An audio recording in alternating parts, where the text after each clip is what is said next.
All right, all right. I think we're live, boys and girls, ladies and gentlemen.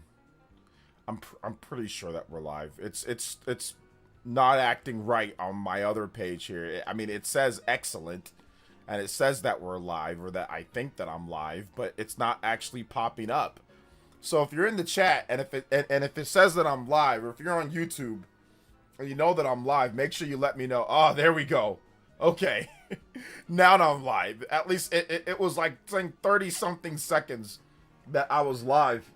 And then it reset to like 4 seconds afterwards. So anyway, what's good, everyone? OJ here. Welcome to the stream. PE Live is going down. We are here. We are back at it again with another show, and I'm super excited to talk to you guys about all of this type of stuff, man. We got an update finally on the Nintendo Direct, or more like just like another update on the Nintendo Direct. Nate's been tracking this, and then,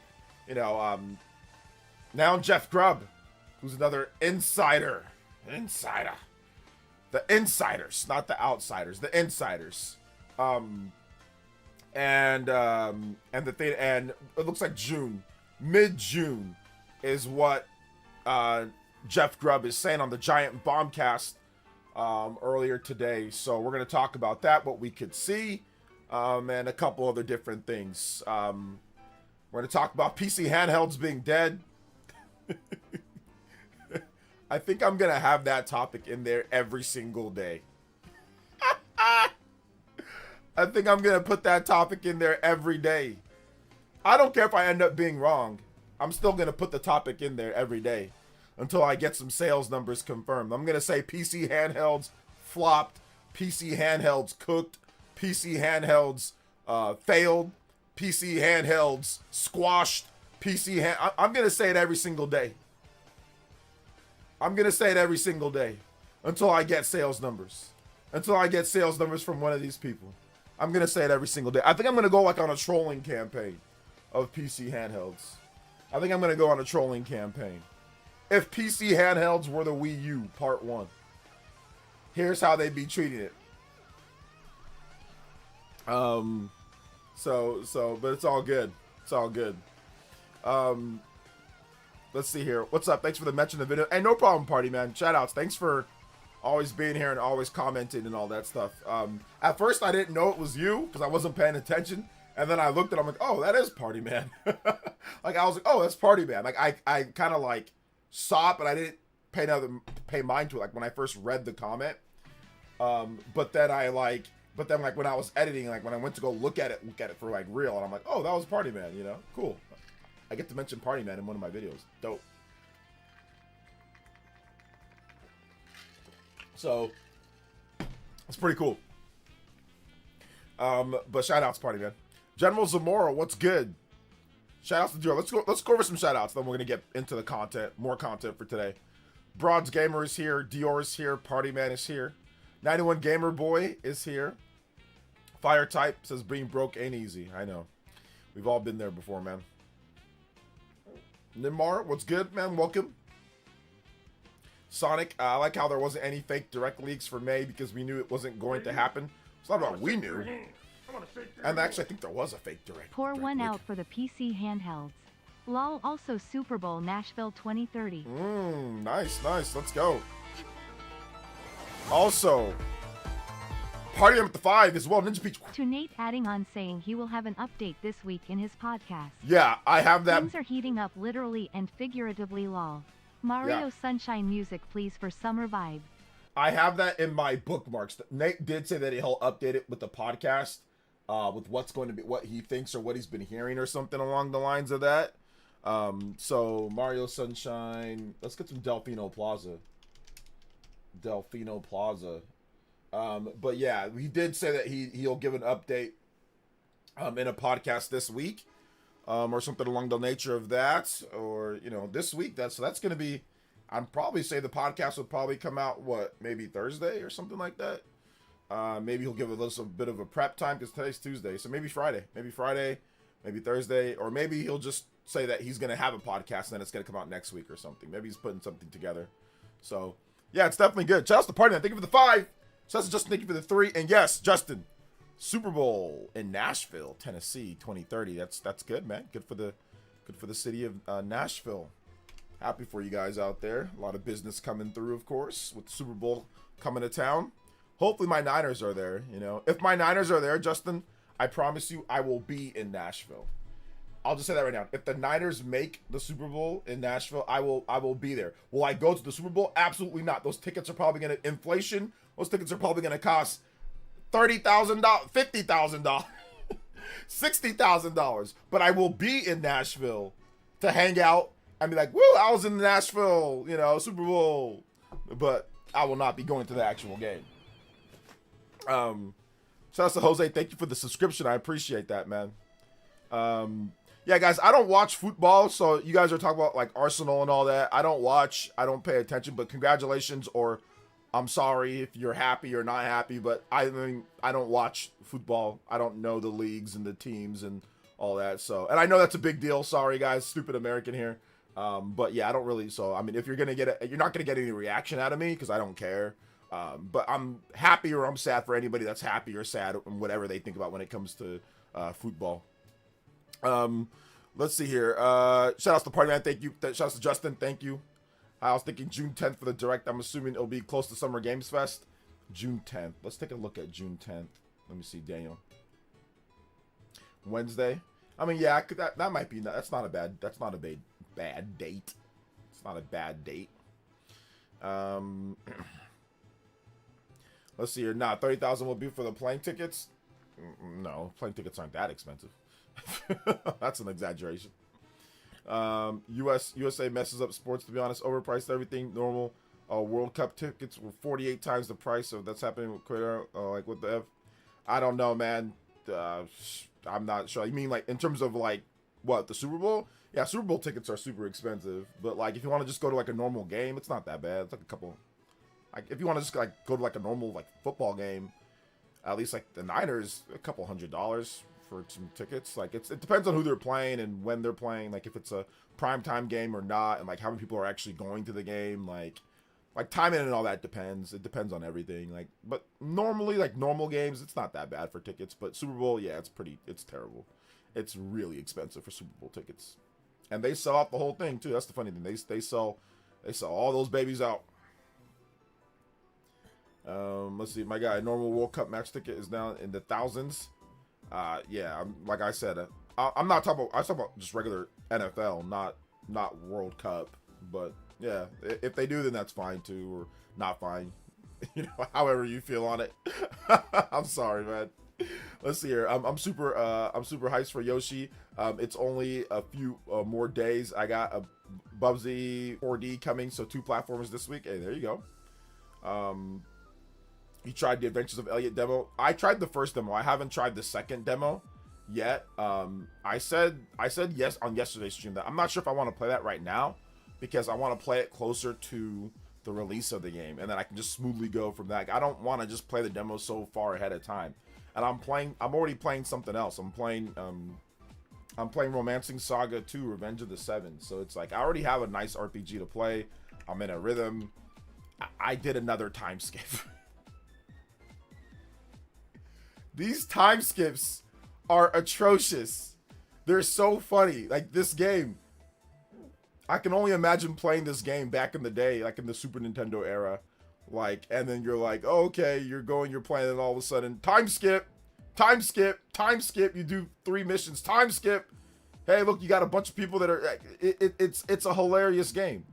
It's been, I don't know how many 255 years the first time skip, 240 years the second time skip, and I think this one was 155 years. I don't understand. It's been 500 something years in this world, and everything looks exactly the same. Like everything literally looks exactly the same. Nothing has, like it's ridiculous. Oh my gosh, it is absolutely ridiculous. It's very funny, but it's ridiculous. I just got done with I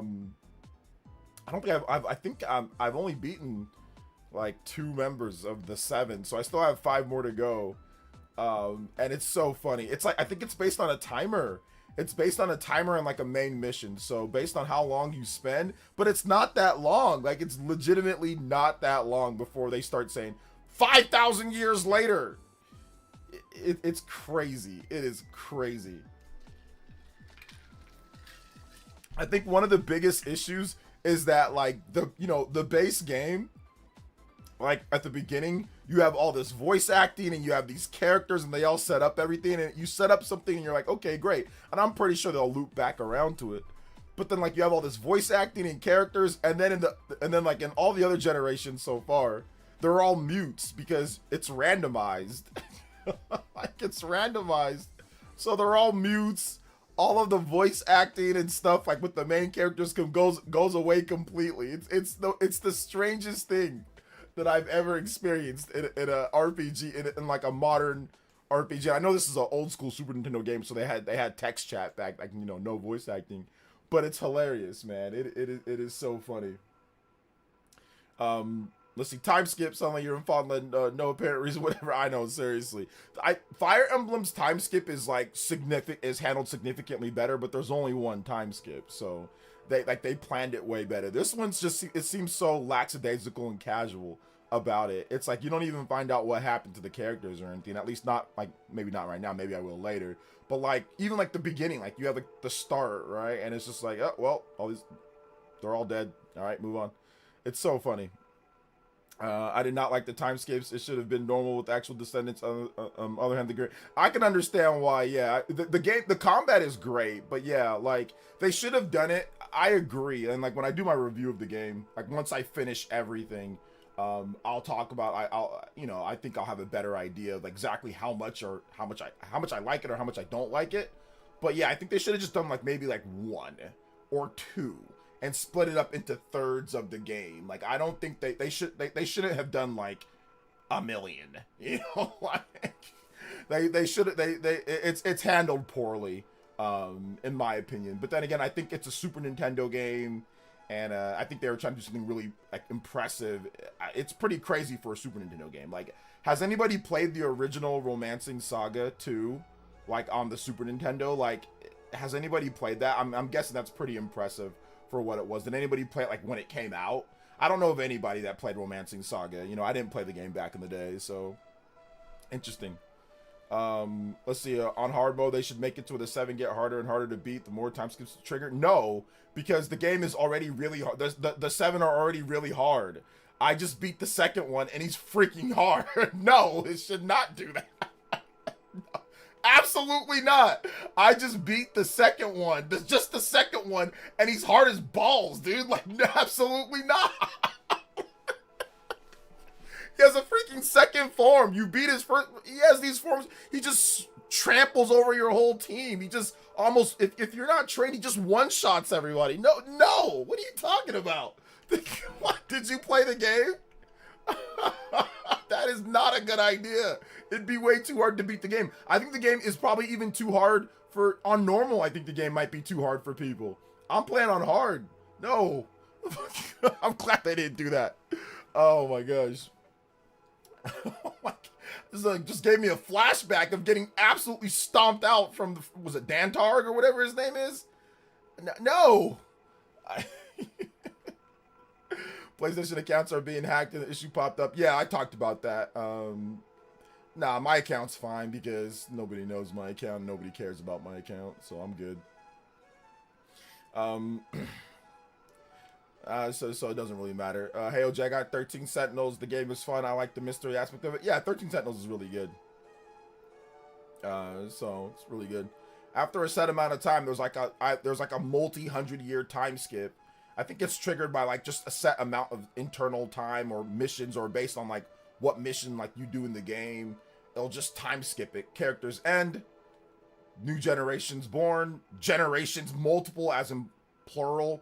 And then you're just shot forward 100-something to 200 years in the future with the descendants of the multiple descendants. They're all the same, just like randomized with their faces. So like the mage is still the same mage that you have, but the thing about it is that they carry over all your weapons, you carry over all your gear, you carry over all your skills that you learn, you carry over everything, and then you learn based on what person you pick as the new king, you can learn a new formation based off of each of the different classes of battle formation that gives you benefits or not. So it's like, it's not like it's too bad, like, you know, to the point to where like you don't want to play anymore because you have to start from ground zero every single time. Like it's not like Live Alive. You know, Live Alive to me is like, it's a lot shorter though, so I can't even knock it. But Live Alive to me is not as fun as this game, because that one does like different generations and they all kind of come together. But like Live Alive, you have to start over every single time. But it's way shorter per each, you know, character arc or whatever. So it might be handled better than this game. OJ, are you hyped or mad with Yoshi? Reviews seem to think it's very unique game. I think I'm kind of like just okay with Yoshi. I'll pick it up, of course. I'll go buy it day one, and I'll probably check it out. But like, I'm not like, oh my god, it's the greatest thing ever, and I'm not like, oh, it's terrible. It's just like good, and I'm glad that it's above a 80, like, or above a 70s, because I already know people were looking for it to be that dreaded 78, 79. It might still get there, but it does seem like it's gonna settle in at either 80 or 81. So we'll see. Let's see. Hey OJ, am I having a great day? I would say today was a little better. Just decided to just focus on my job, get home. Then I'm chilling, looking at gaming videos. Yeah, exactly. 91 Gamer Boy. Like, that's a thing for all of you guys that are working high stress jobs or like fast food or food service or whatever. Guys, don't spend all day worrying about how people are at work when it comes to like your co-workers. Like, simply just go there, get your job done, smile, be, like I said, be ready to work, and then just go home. Don't stress, don't kill yourself, or don't, you know, stress yourself out over work, over these people, you know, over that type of stuff. And that's what I did to survive for as many years that I worked in, you know, regular jobs and all that. It's the same thing with me here. Like, you know, and I know it's very different. I'm not gonna sit here and act like I compare myself to you guys, but like, I don't stress over other people, you know, saying stuff about me, or other people being like, you know, crazy or racist or doxing or things like that. I don't stress about that. You know, I don't give them any type of attention for like the most egregious people out there that try to do that to me. I don't give them no attention. I don't give them no attention on Twitter or anything. I just block, mute, and I move on. And I even have people try to say, hey, OJ, look at this. I'm like, nah, because if I put attention to it, it's going to make my life worse. So you is know? Titanic Cyan an official flop because it's already 34.99 on Switch 2 and 13.99 on PC? Yeah. Also, I'm going to play Yoshi, but I'm not going to lie, I'm kinda tired of good feel. Lol. People are tired of good feel. Yeah, people are tired of good feel. Yeah, it's a flop, but I mean, I already knew that it was a flop. I mean, I got it for like $20 on PS5, so I knew it was a flop. Definitely knew it was a flop, man. Definitely knew it was a flop. Also, Chris the Shriner Dog with the sick $5 has lost my job because of something I didn't. I didn't. But here's to show support for one of my favorite tubers. You lost your job. You lost your trucking job? Oh no! What happened, bruh? Oh man, I'm sorry. Something that you didn't do. Hopefully they can review it, right? What's going on there, Chris the Shriner Dog? Man, I'm sorry to hear about that, brother. Really sorry to hear about that. Shoutouts to Party Man, or actually no, shoutouts to Justin. You're another new Hokage with the $6. Name it is Sticks and more. Give my man Justin on the board. Party Man though, you are the stream ninja with the 5. Thank you guys so much, man. I appreciate that. And it is 5 more. Give it up, Party Man on the board. 16. We got a first combo break and extension. 15 minutes. Ayo. Overclock Buster. Hey, sorry about that, Chris the Shriner Dog, man. I hope you find something. Hope you find something soon. Agreed. Also, do not be friends with anyone at work. Show up, do your job, make that money. Exactly. Unless you like I said, unless you really you form like a personal, actual good connection with somebody. For the most part, you know, you don't need to make any friends or anything. Just be friendly to everybody there. Be nice. Do what you got to do. Get your work done, and then just go home and enjoy your home. Enjoy your room. Enjoy your video games. Enjoy your food, and then just enjoy the time where you're not actually there. So yeah, don't go there. Don't be stressing over everything, you know?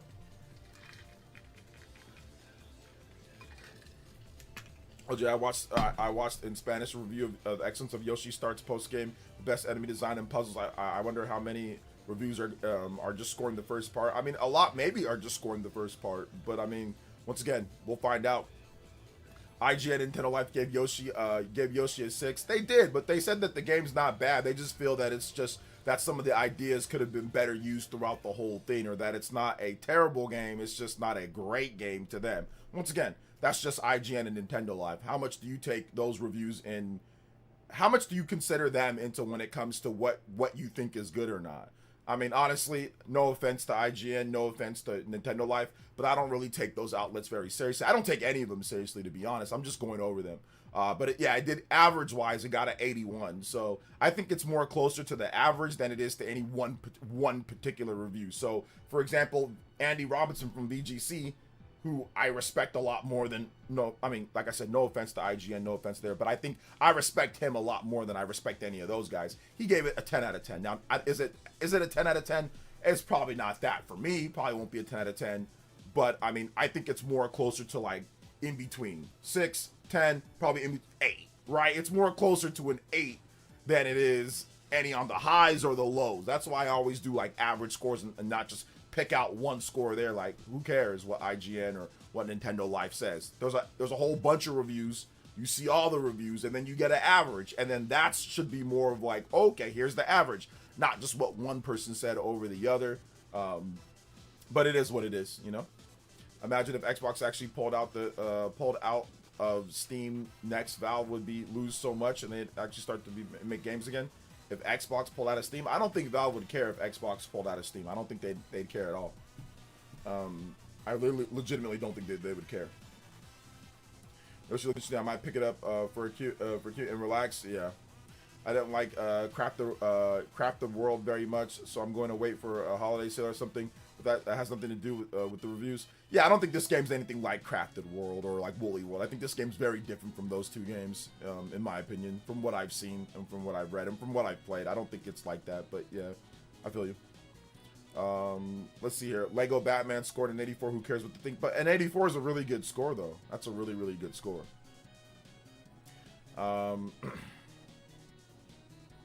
Valve ain't losing Steam. Yeah, Valve's not losing Steam. Yeah, that's insane. I don't know what Leafstorm is talking about. If Microsoft pulled out of putting their games on Steam, I don't think they care. I don't think Valve's like, oh my god, we're in trouble. I don't think so. Let's see here. The only reviews you can count are from PlayerEssence. Hey man, listen, I would say this. For me, I look at it like a twofold thing. Obviously, if there's like a gameplay demo, you can play the demo, you can see yourself, which there is. I mean, at certain stores you can play it. Or you can simply look at the averages and say, okay, average-wise, people think this game is pretty good. Or you can watch gameplay yourself and say, okay, I see this, here's some of the mechanics, I think it's fun. You know, so there's a variety of different ways to get, you know, to get it done. For me, I don't look at review scores when determining whether I'm going to play a game or not. I don't really look at review scores. I usually just look at basically what I like in games, you know.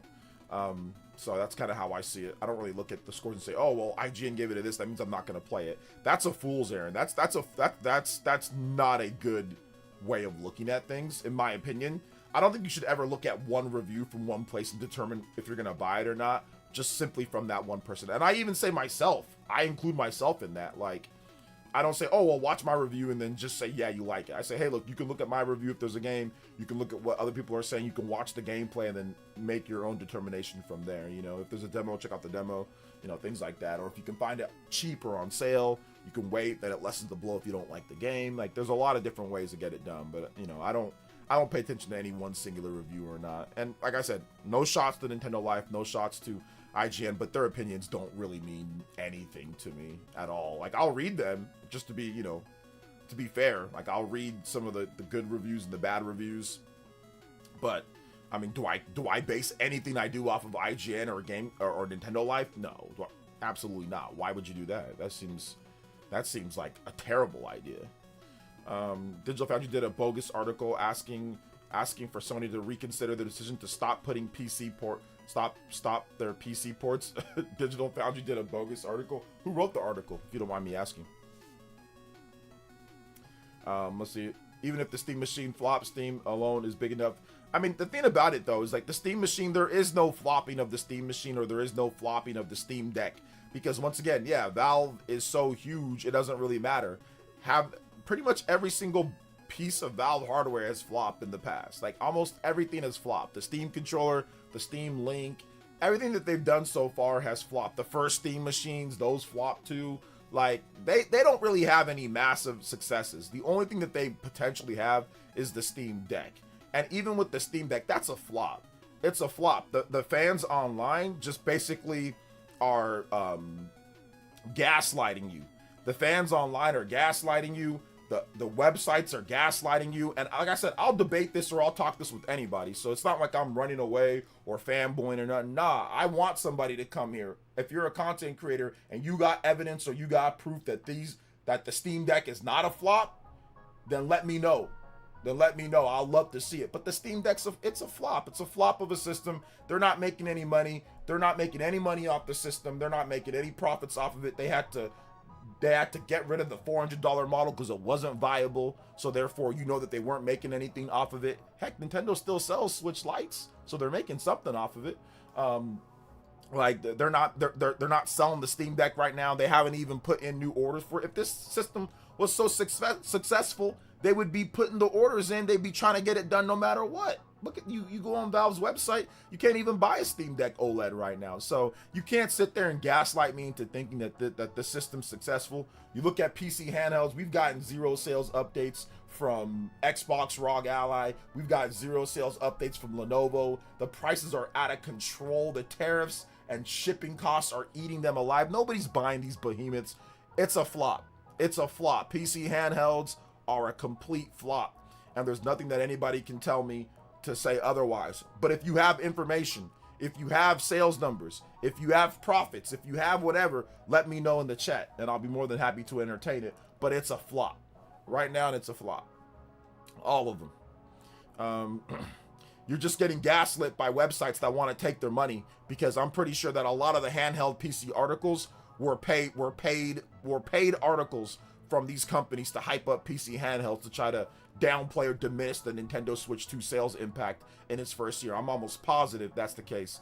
The IGN article, Switch 2 has to do with PC handhelds, that was a paid psyop. Like, there's a bunch, I think there was a lot of them. And I think that's the reason why they don't go in on these PC handheld companies, because they're still hoping to get the next wave of checks when they release their next version of the Lenovo Go 15, 12, or 13 or whatever. And I know I sound maybe I sound a little bit kind of crazy right now, but I'm pretty sure a lot of these companies were paid in that type of way. So I think that's what happened. Let's see here. This may be a different. Next gen Steam machine could not outsell Xbox if it comes out at 600. I don't think Steam machine outsells Xbox. No, I don't think so. Or maybe the next Xbox, but it's not going to outsell any normal console. Only watch how games run on Switch 2 and PS5 performance before buying, but sometimes I fall on hypes of games like Crimson Desert or Black Myth Wukong, and that's fine too. Sometimes you want to be a part of, you know, what happens. And like, I bought Black Myth, I wanted to be a part of that, and that was a bad idea. I probably should have never did it. I did hold off on Crimson Desert though, so I'm glad that I did, because that game has a lot. There's some issues that I do not like about that game, so I held off. Shout outs to Chrono with the $5 donuts. Is the biggest problem for the Steam machine will be that they even get enough parts to make enough. Yeah, I think that might be a problem too, because they can't even make the Steam Deck right now. So that's a problem. PC handhelds have always been a flop. I mean, a lot of people do not tinker, let alone changing graphics. Yeah. My Best Buy back wall of the customer service filled with the Xbox ROG Ally, just like the Gen 1 ROG's return. Oh yeah. There was an article about that and nobody really talked about it at all. They just kind of left that alone. I discussed it. I talked about it, but don't worry, I'll be talking about that, Matt, in my video upcoming here for the Switch 2 anniversary. The Switch 2 anniversary is not next week, but it's the week after. So I'll be talking about it in my video then. So we need to stay on IGN's neck about that paid article. They're not going to address it, man. Shout outs to Chrono Rig. Thank you for the $5 dono. You tied up Party Man for the Stream Ninja. Hey, yo, let's go. Appreciate that. Anyway, there's 5 or more. You can tie up or pass up Party Man and Chrono Rig. Thank you, guys. I appreciate that. We are close to the next one. 9 more combos, 30-minute extension. Let's go. There was a good spread of reviews that gave Yoshi and the Mysterious Book 9. I'm glad the scores have been pretty good. Looks like a relaxing game. May try it out. Yeah, looks pretty relaxing. A lot of eights, a lot of eights and nines, which is right. That's why it has its average of 8. I mean, there's definitely a number of sevens, which also why it's a low 80s. But yeah, looks okay, and and at least you can get it for not 70. At least it's 60, so at least you don't have to worry about that. The Steam Machine will even outsell Engage. How much is the Engage at? I don't know how much that's at. I mean, Helix, since it's a hybrid Steam Machine, could take some sales from it. It could. We got to see the prices and all that. But yeah, you're absolutely right about that, Daniel. Like, there could be some, some cannibalization of each other's sales. But we have to wait and see what the prices are for all this stuff, Yeah, my video is going to be fun. I'm going to have a nice video. But yes, I did hear about that. The ROG allies are just loaded up with those. Because, like, the CPU... Here's the problem. The CPU is too... These people don't know how to build systems, bro. They just think that more power equals great. And don't get me wrong. Like, it's nice to have a good CPU. But the problem is the reason why these things are pewtering out is because it's too powerful for a handheld component. There's too much... It does just enough to make it not feel like it's going to break depending on how much you use it. But it's too powerful. The CPU is too strong. The GPU is too strong. Extended play use of it just melts and kind of just messes like with the tinkering of it because there's too much power inside of such a small form factor considering how powerful the Xbox ROG Ally X is. That's the reason why there's so many... Why are there so many people that are sending them back in that they've broken so many of them? Because it's pewtering out.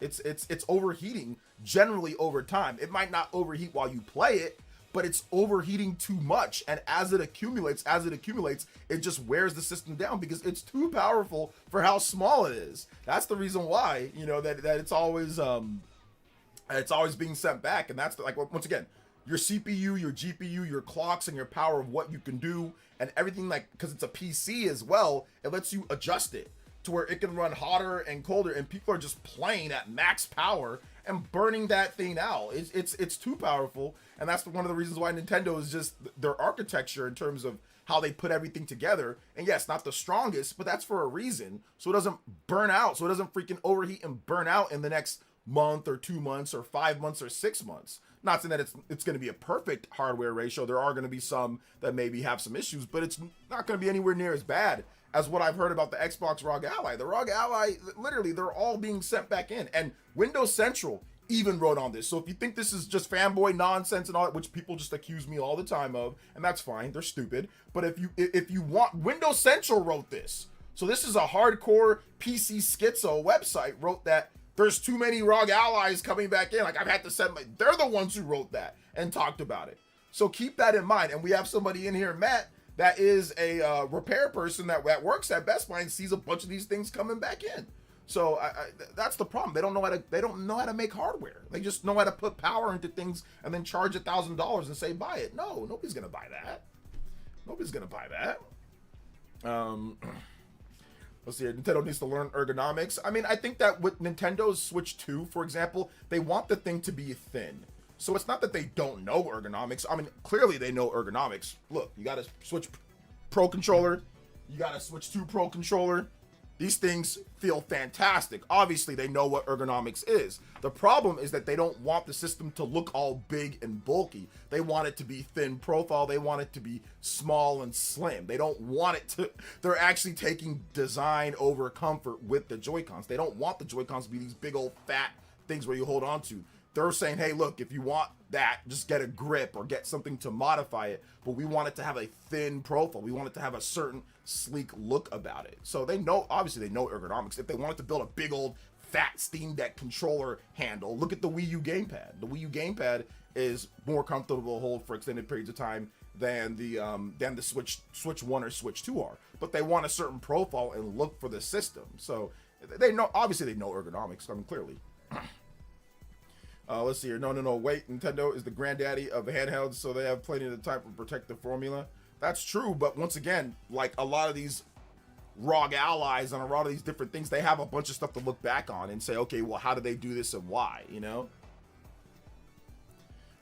Split book controller. Let's see here. The Joy-Cons are diabolically uncomfortable. They should at least offer first-party alternatives that can easily be held. I mean, yeah, sure. Once again, sure. I mean, but once you're gonna get a big controller. Once again, you're gonna get something big. It's just easier to get a grip. Like if you want, you know, or it's just easier to get a grip, or just easier to just get a third-party one. Then I mean, a first-party one would probably be more expensive, right? In terms of Joy-Cons, you might as well just better off just getting a third-party one.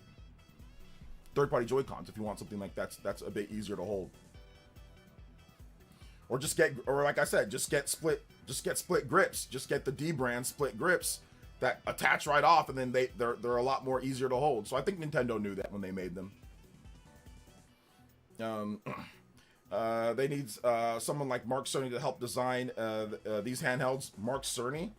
I don't know. Mark Cerny, does he have experience designing a bunch of handhelds? I don't know if he can help them. I mean, we'll see with the PS5 handheld. My ROG Ally feels like a Fisher Price toy compared to my Switch 2, and the Switch 2 is very well built. I mean, the ROG Ally, because there's so much, like, it has good ergonomics built into it. So yeah, it feels kind of big and plasticky at times compared to the Switch 2, which feels more dense and thin. So, I mean, but like I said before, Xbox ROG Ally, they don't know how to build systems. Microsoft does not know how to build handhelds. That's why these things are flaming out, you know? They don't know how to build them. I've been happy with the D brand grips. Yeah. The Justin theme. This is the Justin theme. For me, I like the Switch 2 screen a lot more than Deck because the Steam Deck 7-inch screen, but the most games are extra getting down smaller. Do you mean Steam? I mean, the Steam Deck OLED screen's pretty nice, but it is, yeah, the Steam Deck OLED screen's a massive screen. I've gotten used to how big the screen is for the Switch 2, though, at this point. But I remember when I had my Steam Deck OLED, it just felt like it was just this massive monstrosity of screen and handheld, you know? Yo, Twizzy, thank you for the subscription. Appreciate that. Welcome to the Elite Ninja Village. Thank you for subscribing. The PS Portal actually looks pretty comfortable to hold. I just don't like the streaming and waiting for the native handheld. Yeah, the PS Portal is comfortable to hold. Like it's because it's just basically a DualShock, and then they just ripped off a DualShock and then put both sides of it on a tablet. So it is pretty comfortable to hold. I will say that. But yeah, the streaming part is the problem. That's the biggest problem. But when, you know, Nintendo once again wanted a slim profile of a system. They wanted something that can be easily put into a dock without big Joy-Cons messing it up or anything like that. So I mean, I understand what they're going for with it. Like, you know, you can get the D brand grips, or you can get other handheld grips that go on there that will actually dock with the system as well. I have a grip myself when it comes down to it. So where's my grip? Yeah, I have a grip that makes it, I have a Satisfy Ronin grip that makes it significantly better to hold, significantly better, more comfortable to hold. So there you go.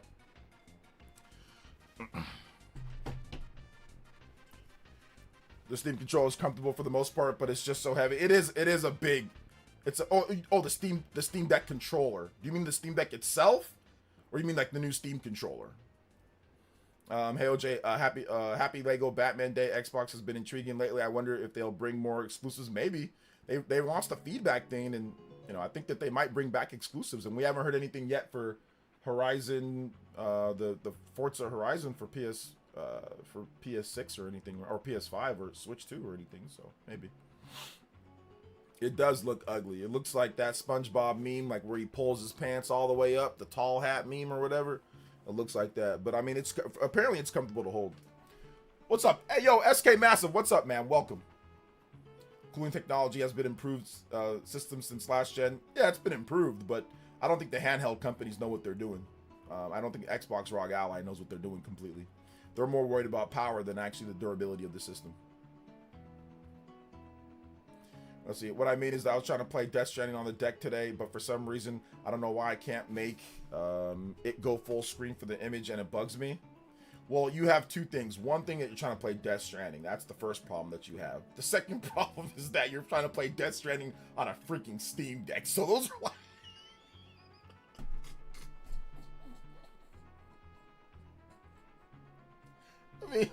I mean, like, it's a series of bad decisions, you know, one by one. I mean, I can't help you there, Leaf Storm. It's like saying, hey, man, I decided to, you know, drive to a cliff, and I decided to jump off of the cliff. Well, two problems. You drove to the cliff, and then you jumped off of it. So whose fault is that? That's your fault.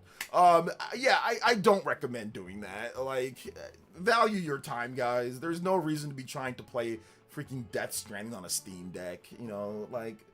come on, man. Like,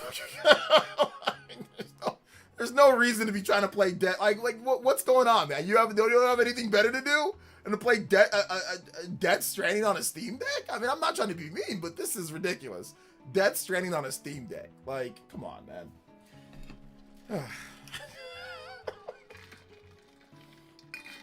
Times when this should have been alcohol in here. It's water, but alcohol would be nice right now, so I can get over that. I can't get over that comment of playing Death Stranding on a Steam Deck. Like, it's water, guys. Though, trust me, it's water. I want to make sure that people don't think I'm getting drunk on stream. I'm not. Let's see here. Yeah, I would. Yeah, I had it one time, played it for 5 hours, new Spider-Man game, said nope, went back to Uncharted, okay, got. Yeah, I mean, if you're gonna play Death Stranding, you need to play Death Stranding like on a PC setup, or you need to play it like on a PS5, like the director's cut, or you need to play it like on an Xbox. Is it on Xbox, like the first Death Stranding, right? The Xbox Series X, like, play it on a system that's gonna be built for that type of game. Don't play it on like some type of like, I mean, even if it came out on Switch too, I'd be like, you know, like play it like on the intended hardware, like a PC or a PS5 or something like that. Don't play it on a Steam Deck. It's not even a good portable game. Like, it's a boring walking simulator. I mean, it's like weird walking simulator thingy. So it's like, I mean, I think it might work on a Steam Deck, but really that's a game that has like the graphics and you want to kind of absorb all that in. You don't want to be playing it on there. So yeah, I did that. That's why you're having issues with it, is because it's not built well for Steam Deck. It's built for PS5, PS4 and PS5. That's what it's built for, and PC. Those are the systems that it's built for. So play it on the intended built for platforms. Like, Steam Deck is not a platform that it was built for, you know? Let's see here. For me, I mainly play games at the moment. Switch to Indiana Jones. I only have Steam Deck and my Switch to. No, it's all good, man. Sorry, yapping about exclusives when in 2024 they acknowledged that they need mascots and IP akin to Nintendo, and then proceeded to shut down studios and not acquire any of their unofficial mascots. Dave, what are you talking about, man? What are you talking about? Might as well play Death Stranding on a Raspberry Pi. What's up, Dad Dips? Yeah, Raspberry Pi would be a great place to play it as well. What do you guys think? Also, for those who just joined us, Jeff Grubb has confirmed that he is hearing around mid-June for the Nintendo Direct. I'm looking at my calendar here, so let's take a look at the calendar. So June is interesting because June starts in a couple of weeks. And June basically has a spread of 1, 2, 3, 4, obviously 5 weeks in the calendar, and it's pretty even. So mid-June can be anywhere from June 8th to June 15th, or more like, sorry, June 8th to June 19th. Those are probably the dates that it's going to fall in line with based on my calendar. They said mid-June. If we're going off of, what's it called? We're going off of the definition of mid-June, like that would be between then. Now, anything after the 19th, that would be late June. That would be the 22nd through the 30th. That would be late June. And I'm talking about the Mondays, or more like the 20th through the 30th. So I'm guessing it's going to land somewhere between the 8th and the 19th. And obviously it's not going to be Saturday or Sunday, so it's not going to be the 13th or the 14th. It's not going to be the 7th, or the 20th. So it's probably going to be the 8th.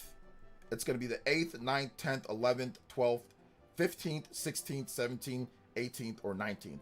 The 19th is June, the Juneteenth, so I don't think Nintendo would put something on that day, so we can probably exclude Friday that day, or probably just exclude Fridays just in general. So we're looking at probably, if you bracket it down to probably Tuesdays to somewhere between Tuesday or Thursday, I think it's either going to be June 9th, 10th, or 11th, or June 16th, 17th, or 18th. I think it's going to be one of those days. I'm guessing it's going to be either a Tuesday, Wednesday, or Thursday. So it's going to be one of that's what I've deciphered from just looking at the calendar. If Jeb Grubb's information on mid-June is accurate, it makes sense for June. That's a normal direct month. Yeah, makes sense for June. Makes sense. Nate's gonna have another video. We don't know though if it's going to be a Nintendo Direct partner showcase or if it's going to be like a big direct, so we have to hold out on that one. We don't know. Jeff Grubb assumed that it's going to be a normal one, but we don't know. It could be a partner showcase too, you know. Could be. I find it funny that PSN goes up after Sony announces that they won't be putting any more single-player games on PC. You're just charging for your oil list, pretty much. I mean, they told us that in the investor meeting. They said they're going to try to monetize their current base more. So, my guess is June 18th. We get the direct. That's a week before Star Fox comes out. Yeah, that'd be a good time period. Would make the most sense to you personally. The direct would happen right when I go back to work from vacation because, of course, exactly. It always happens that way. Random Wednesday, says Dave. We will know if Xbox decides the exclusives in new Gears is PS5 day one. Well, they might have different ideas of which they might do different things based on the game, so we'll see. So yeah, we will see. Let's see here. They can make Steam Deck Pro all they want. Switch 2 is all you need. And then Ragman says, no way paying the abusive Nintendo tax for third parties, bro. Abusive Nintendo tax for third parties. Wait, how is it Nintendo tax for third parties? Third party developers, they discount their games on Switch 2 all the time. Like, you can get Cyberpunk for a lot of times cheaper on the Switch 2 than you can get it on via Steam. So wait, how do they do that? If you're talking about first party, like, I get that Nintendo doesn't reduce the price of first party games a lot, but third parties have sales all the time on Switch 2. Square Enix has all sorts of sales where you can get good discounts on games, and like so does Capcom and all that. What do you think? The toilet deck isn't good. It's a trash. Should smashed up and thrown into the toilet where it belongs. What do I think of the Steam Deck? Yeah, it's not. I personally don't like it, but I know other people do. But it flopped. Why not Summer Games Fest to boost it a bit more? Saw how many people watched that show. Why not Summer Games Fest to boost what? What are you talking about, boo boo? I hope that going back on exclusives will help PlayStation get back to where they need to be.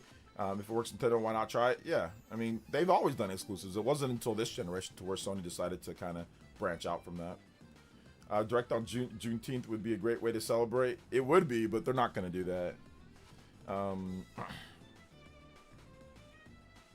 Yeah, it could be a partner showcase, but yeah, we'll have to wait and see. Yeah, we have to wait and see. General Direct to make more sense. Partner showcase would be funnier. True. I can see why we got a partner showcase in February, but now's the time for the deck. I mean, for the main direct. Okay, there you go. My copy of Yoshi in the Walmart just shipped today. Says says it's in Kentucky. Is it in Glasgow, Kentucky? You can get a haircut from that one guy. I know if it get here by Thursday. Hopefully it gets there. Hopefully it gets there on time. How much for a mixtape sponsor stream? How much for a mixtape sponsor stream? The game and like just like 1 hour. So like just like it'll probably be like 70 something. I can do that for you. But you're like I said, I like you, Jeffrey. So it'll be cheaper. Just the game and like $60, and I'll do it and I'll play it. But if it was somebody else, I'd charge more. Let's see whatever day is the Summer Games Fest. Nintendo doesn't make their schedules based off of Summer Games Fest. So, Nintendo's not worried about Summer Games Fest. What do you think of the toilet? I already read that. Let's see here. Switch 2 third-party games go on sale often. They do. Yeah, they do. I hope the Just Dance game comes out General Direct. Oh my god, Just Dance. Haven't seen that yet, man. PC offers the third party so much cheaper consistently across the board. Haven't seen that. No, I don't. Are you on a Switch 2? Do you have a Switch 2? I don't know. I don't think you have one because games like Cyberpunk, like I said before, have been on sale actually more frequently, or even like Star Wars Outlaws. Has been on sale more frequently on Switch 2, and a bunch of sales and deals. So do you have a Switch 2?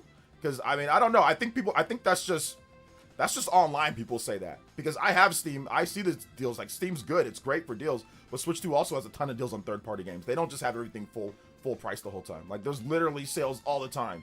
Capcom sale, Square Enix sale all the time on Switch 2. All the time. So I don't know. Do you have one? Jeff wishes Nintendo cared about Summer Games Fest. Oh, Jeff wishes Nintendo cared about Summer Games Fest? Why should Nintendo care about Summer Games Fest? For what? Okay, Jeff wishes. Jeff Keighley wishes. Okay, got you. It would be insane if Nintendo Direct happened on June 16th. That's my birthday. You'd be 35. Hey, there you go. Zelda Ocarina of Time remake announced in Summer Games Fest would be crazy. Nintendo's not going to announce Summer. Why would they announce Ocarina of Time at a Summer Games Fest? Why? Do you guys really want to see Ocarina of Time announced at a Summer Games Fest? Why not a Nintendo Direct or their own show? That doesn't make any sense. Why Keighley's show? I don't get it.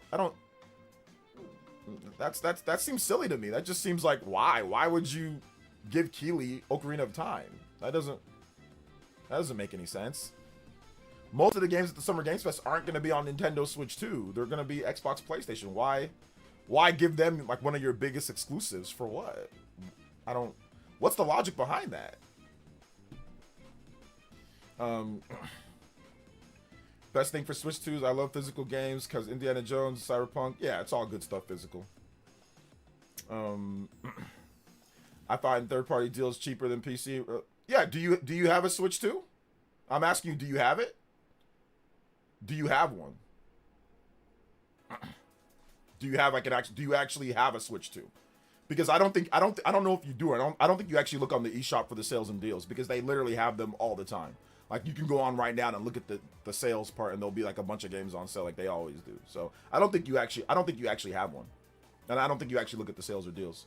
Because you're saying that third-party developers are just, it's taxed, they have it. No, they don't. There's a lot of games that are cheap. The third-party games on there are cheap as hell. It's the first-party games where there's okay, yeah, I get you tax on that one. First-party games don't go on sale very often, but third-party games go on sale all the time on Switch. On Switch 1 and Switch 2. So, I don't think you actually have a Switch 2, and I don't think you check. Let's see here. All I want is Persona 4 Revival for release date for Xbox. That'd be cool. The only thing Nintendo's ever giving Jeff is Smash DLC character reveals, yeah. So yeah, like I said, I don't know, Ragman. I don't think you do. Because you were saying that they were all like full price. I barely ever get anything full price, like unless it's a day one game and it's also full price on Steam. Most of the time, the games, like old games, are discounted. Like they're discounted on Switch too. Like the older games, like when it comes to third party stuff, there's a ton of discounts. So yeah, I don't think you actually do. I'm gonna call cap on that one. Once again, if you said first party, I agree with you. But third party, no. Microsoft, Sony, Nintendo, Steam, they all have a bunch of third party games always on sale, depending on when and where and how and why. So nah, I don't think you actually check.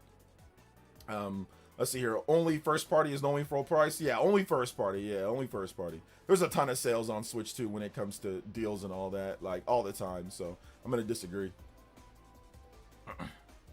Yeah, I don't even know if the PC sales are far heftier. But once again, that's fine. I don't even know.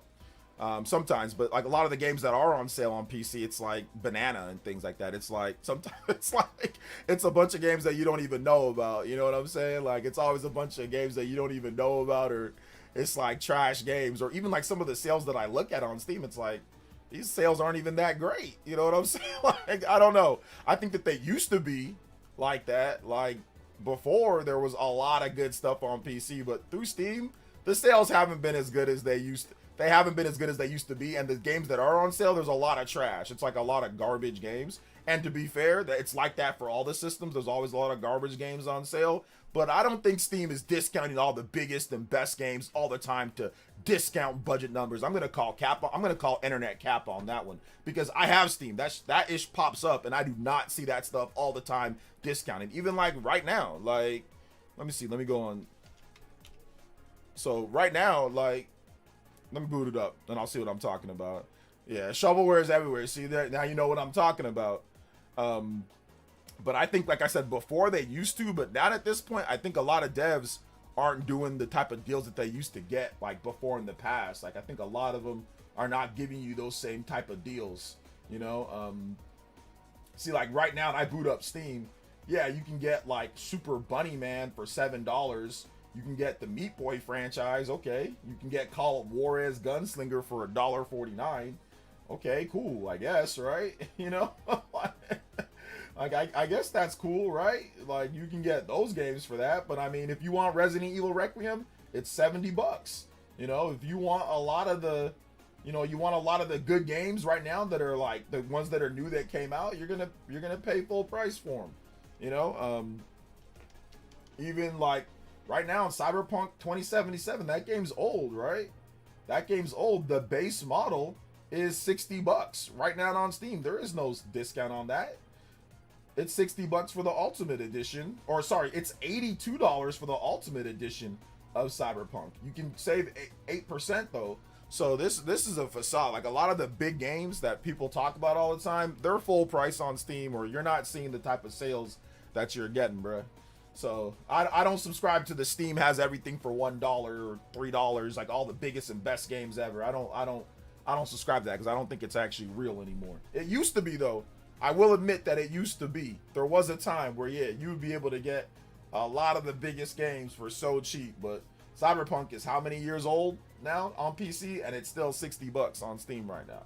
And the Ultimate Edition is actually more expensive, if I'm not correct. It's more expensive than the Switch 2 version. So if you want the Switch 2 version of Cyberpunk, it's actually cheaper, the Ultimate Edition. So, honestly, hoping for the directors on a Tuesday because I have a class on Wednesday and Thursday. Yeah. Hey, what's up, V? Welcome. Steam Deck is just a bootleg Switch 2. Well, it came out before Switch 2. I'm going to keep going at PC handhelds, though. I'm going to keep going. I'm going to keep going at it. Oh, man. I'm going to keep going at it, bruh. They're trying to hype it up, though. They said, oh, yeah, take the game anywhere. Cyberpunk 2027 is one of the top played games on Steam Deck. Yeah, there you go.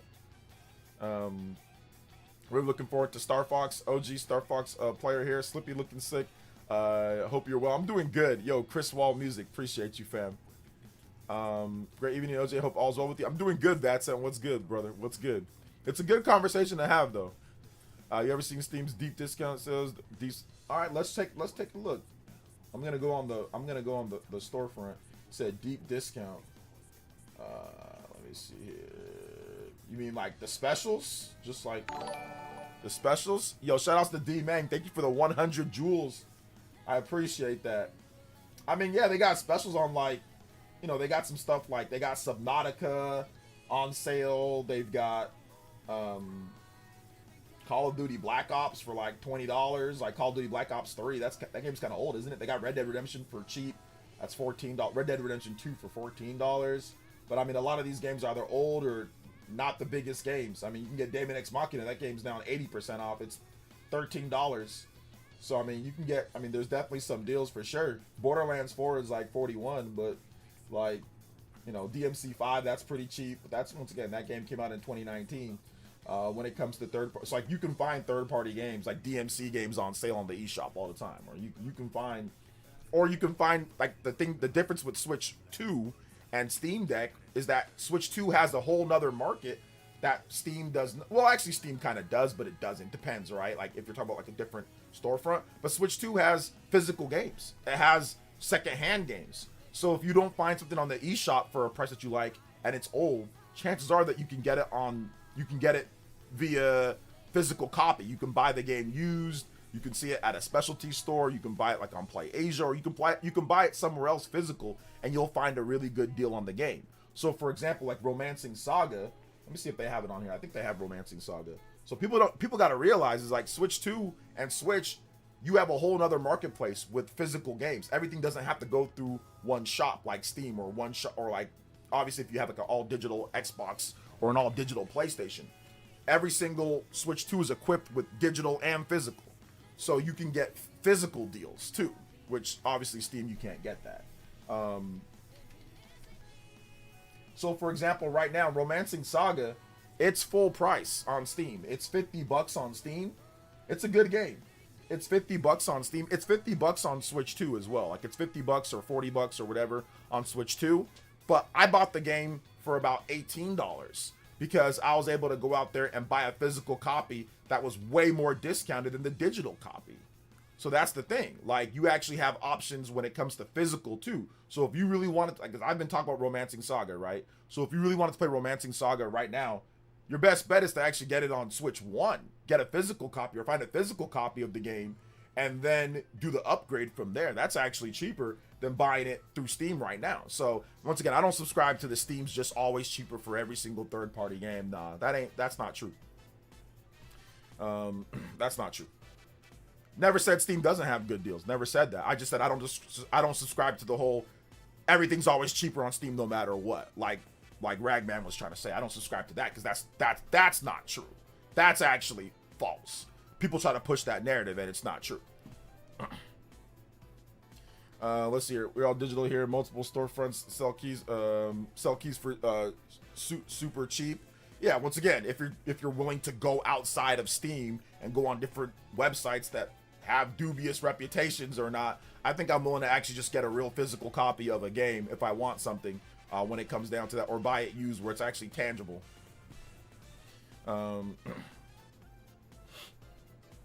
Yeah, like I said, I don't know about those PC key websites and all that. Listen, man, I don't know about all those because some of those are a bit shady. But hey, it's all good. If you feel like you can get deals and sales on there, that's fine. But I'm just simply going through on Steam. Steam's great, but it's not, like I said, it's not always the cheapest no matter what.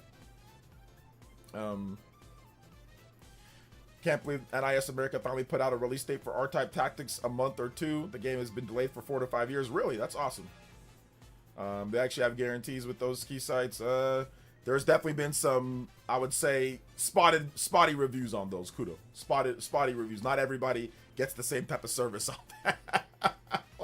Let's be real here. If it was 100% no problem, then I wouldn't be saying what I'm saying right now. And even Ragman, who's a PC guy, wouldn't be saying like, hey, it's a gray zone, like hold up with some of those. So don't get me wrong, it's probably for the most part legit, but I'm just saying it's not always. It's there might be some things there. So for me, I'll stay away from those. But for those who like to use them, that's fine. Use them.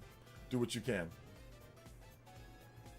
It's more about how they screwed developers. I remember a guy who literally said to pirate his game instead of getting to those gray zone sites.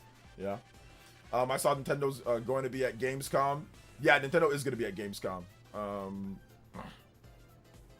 Let's see here. Well, yeah, I mean, and I said that though. Like I said, like, oh, well, there's, you know, you have those other things off of Steam, but we were simply talking about Steam when it comes down to it. Now, obviously, if you're buying from a different site, you have to get the game registered via Steam. I don't know if it supports all the stuff that Steam supports, like the certain features that Steam does. I'm not sure if you get a game outside of that it supports all that, but you're still able to boot it through Steam.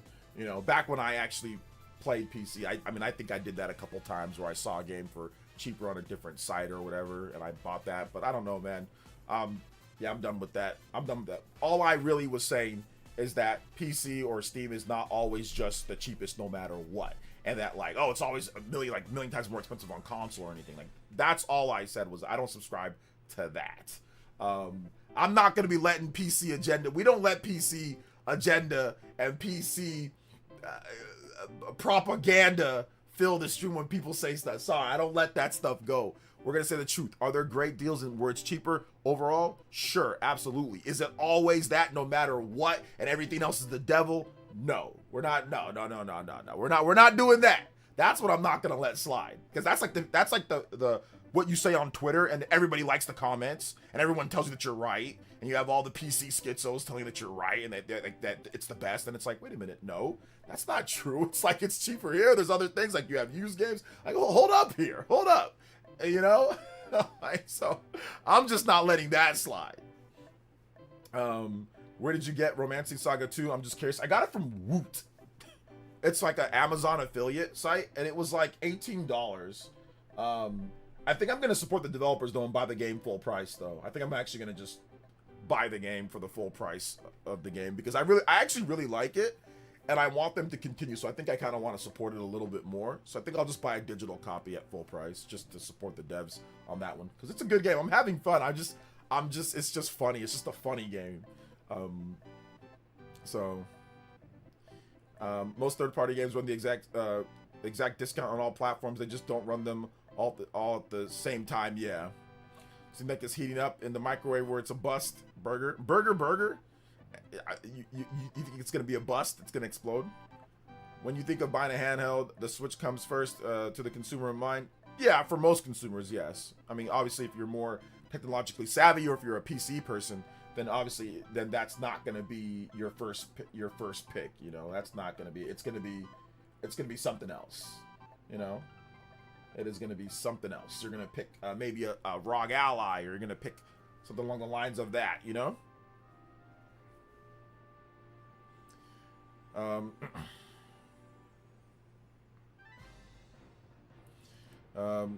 But it's all good. Let's see, Switch 2 greater than all PC handhelds, just facts, don't get mad at me. I mean, it's not facts, but I mean, like, it's an opinion. But I mean, it's an opinion that most people probably would share.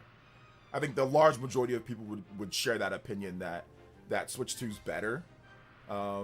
understand Steam Deck and all that, I think most people would have probably, like, that have used all the devices. I think most people would probably say that. Like, yeah, Switch 2's better. Most would probably say that. The people that wouldn't, definitely more PC people. But I mean, like, a lot of people that play handheld gaming want a specific thing with handhelds. Like, handheld gaming is built to be quick, easy, fast, and Steam Deck is not built to be quick, easy, and fast. Even the load-up screen takes too long, you know, with Steam Deck. So I think that's the problem with Steam Deck, is that it's not built to be quick, easy, and fast. And that's why, in my opinion, it fails as a handheld. Because handhelds have always been about being simplistic and easy, and PC handhelds are not that. They're definitely not simplistic or easy to use for most people. Like, look at a Game Boy. A Game Boy is easy. You take the game and you pop the game in there and then you play. That's it. Like, you look at a GBA. A lot of these, the systems, they're way too complex now. Even the Switch 2 is a bit complex with its boost mode and other things like that, and like HDR settings and all sorts of different type of stuff now. But that's even still the easiest compared. So I think that's the problem with Steam Deck and a lot of these PC handhelds, and why they're flopping. I mean, it's not even just us talking. Why are they flopping? Why are people not buying these as much? Well, that's the reason why. And like, there's no, like, there are PC exclusives, but there are no companies that make PC handhelds that are actually propping up the PC handhelds with specific content for that handheld. It's just, oh, this is just a game that's put on PC, on Steam, or on Windows or whatever, and like, it's going to adjust based on the you know, the configuration that you have.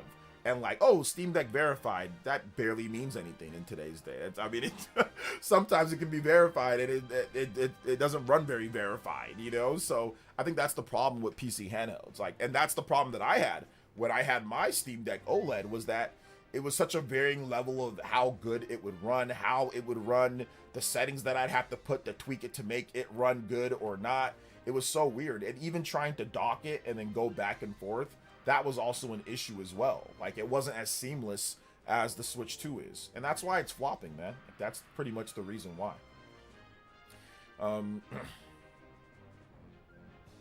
Haven't really had much PC gaming as late, but I finally did play Forza Horizon 6. While optimized, I can play 14.4K on my RTX 4070 Super and maintain 60 FPS pretty well on Extreme GFX. All right, there you go.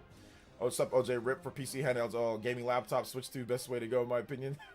RIP.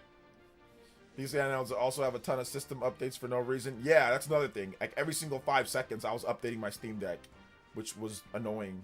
You know, Switch 2 is very, very sparse with its updates. It's like, maybe like, what, once every month and a half or so, or something like that. It's like it's not very often. Yeah, docking thing sucks for the Steam Deck. Yeah. I think PC handhelds would have worked 10 years ago when the gaming laptops were dying out. I don't know, like, the technology wasn't ready 10 years ago. So, I mean, like, I think they would have been too expensive. I mean, let's just say that they did have that technology. I think they would have been way too expensive, and I think they would have flopped just as bad, if not worse, 10 years ago. Nintendrones rise up. I don't think you have to be a Nintendrone to sit there and say Switch 1 and Switch 2 are better than PC handhelds. I don't think so. I think most people even think that. I think even PC guys that have a Switch 2 and a PC handheld think Switch 2 is better. They might not want to admit it, but they know the truth. We all know the truth. What's more exciting? Seeing a game that you just see on your Steam right there, or getting actual exclusives built specifically for the system? What's more exciting? I think the proof is in the pudding.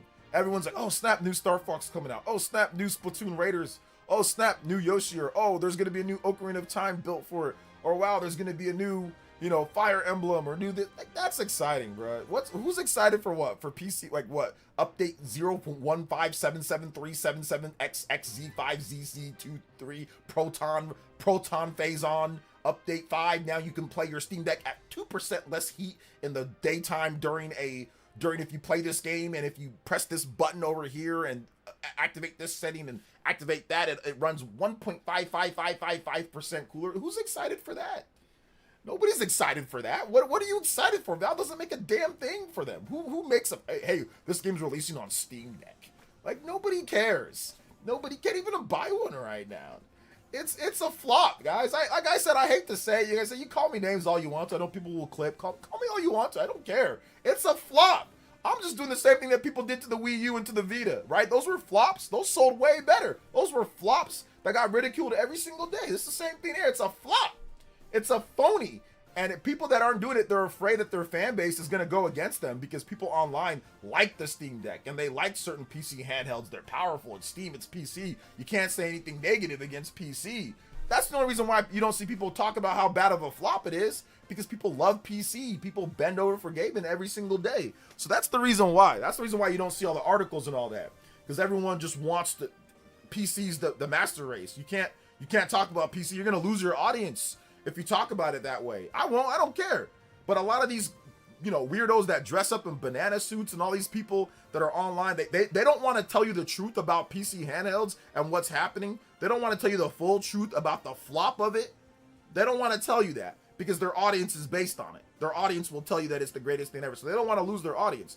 But that's what's going on here, bro. Because if the Switch 2 is selling as bad as these PC handhelds, even if Nintendo had a successful business, let's just say that Nintendo had, I don't know, another system that was selling incredibly well and they're making tons of money, like Valve makes tons of money with Steam, people would not care. It would not stop them from saying Nintendo's doomed, the Switch 2 flopped, it's selling bad, it's terrible. It wouldn't stop them because the 3DS was selling great, and it did not stop them from talking about how terrible Nintendo's doing with the Wii U and how they shouldn't make hardware anymore. So that's the reason why I'm doing this is because I'm petty. I'll be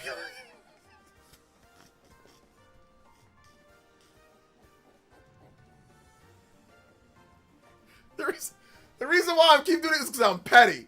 Because I'm petty, and I'm gonna keep saying it until people start. Because I'm petty, and I'm gonna keep saying it over and over and over, and I don't care.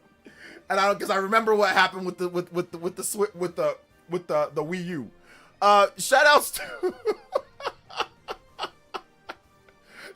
to Deity Contra with the 800 jewels. Hey yo, I appreciate that. Does anybody know how much 800 jewels actually is? Can somebody give me that? I think that's a lot, right? In terms of dollar amount, I think that's actually pretty good. Thank you for the 800 jewels, man. I appreciate that here. Let's see. He says, I truly appreciate your honesty, man. That's why I love you. Hey, I appreciate you guys too, man. Whether you agree with me or disagree with me, I'm just a little petty. And I'll be honest, I'm a little salty on how people treated me last year when it comes to talking about Switch 2, the name calling and all that. I felt it was excessive. I felt that I was right about what I was saying about the Switch 2, and ultimately I was right, and now they don't want to talk to me. Now they don't want to discuss me anymore. They don't want to say anything anymore. They don't want to talk to me. They had no problem calling me out when the internet was on their side and nobody had a Switch 2 yet. They had no problem doing that, but now that people get their Switch 2s, and now that people see everything, there's people seeing all the lies that people do with Switch 2, and more people have the system, now all of us, and I was right on everything. They don't want to. I was right on pretty much everything. I was right on pretty much everything with Switch 2. There wasn't anything when it comes to the system, when it comes to what was going on, when it comes to Nintendo's strategy. I was pretty much right on every single thing. Last year, with everything, I was right. With the people that were trying to tell me that I'm wrong about this or that. So I'm gonna keep talking. I might talk about it all generation, bro. I might bring it up all generation, depending on what we're talking about. Deity Contra and also Will MCG. Thank you guys for the turntables, and thank you for the big turn, the double cat turntables there. Turn it up for 800 jewels, baby. Let's go. I don't even know, like I said, I don't know how much I get, or I don't know what that is, I'll be honest. Somebody said, I think 700 jewels is $10. Is that correct? Is that true? Is that a correct statement?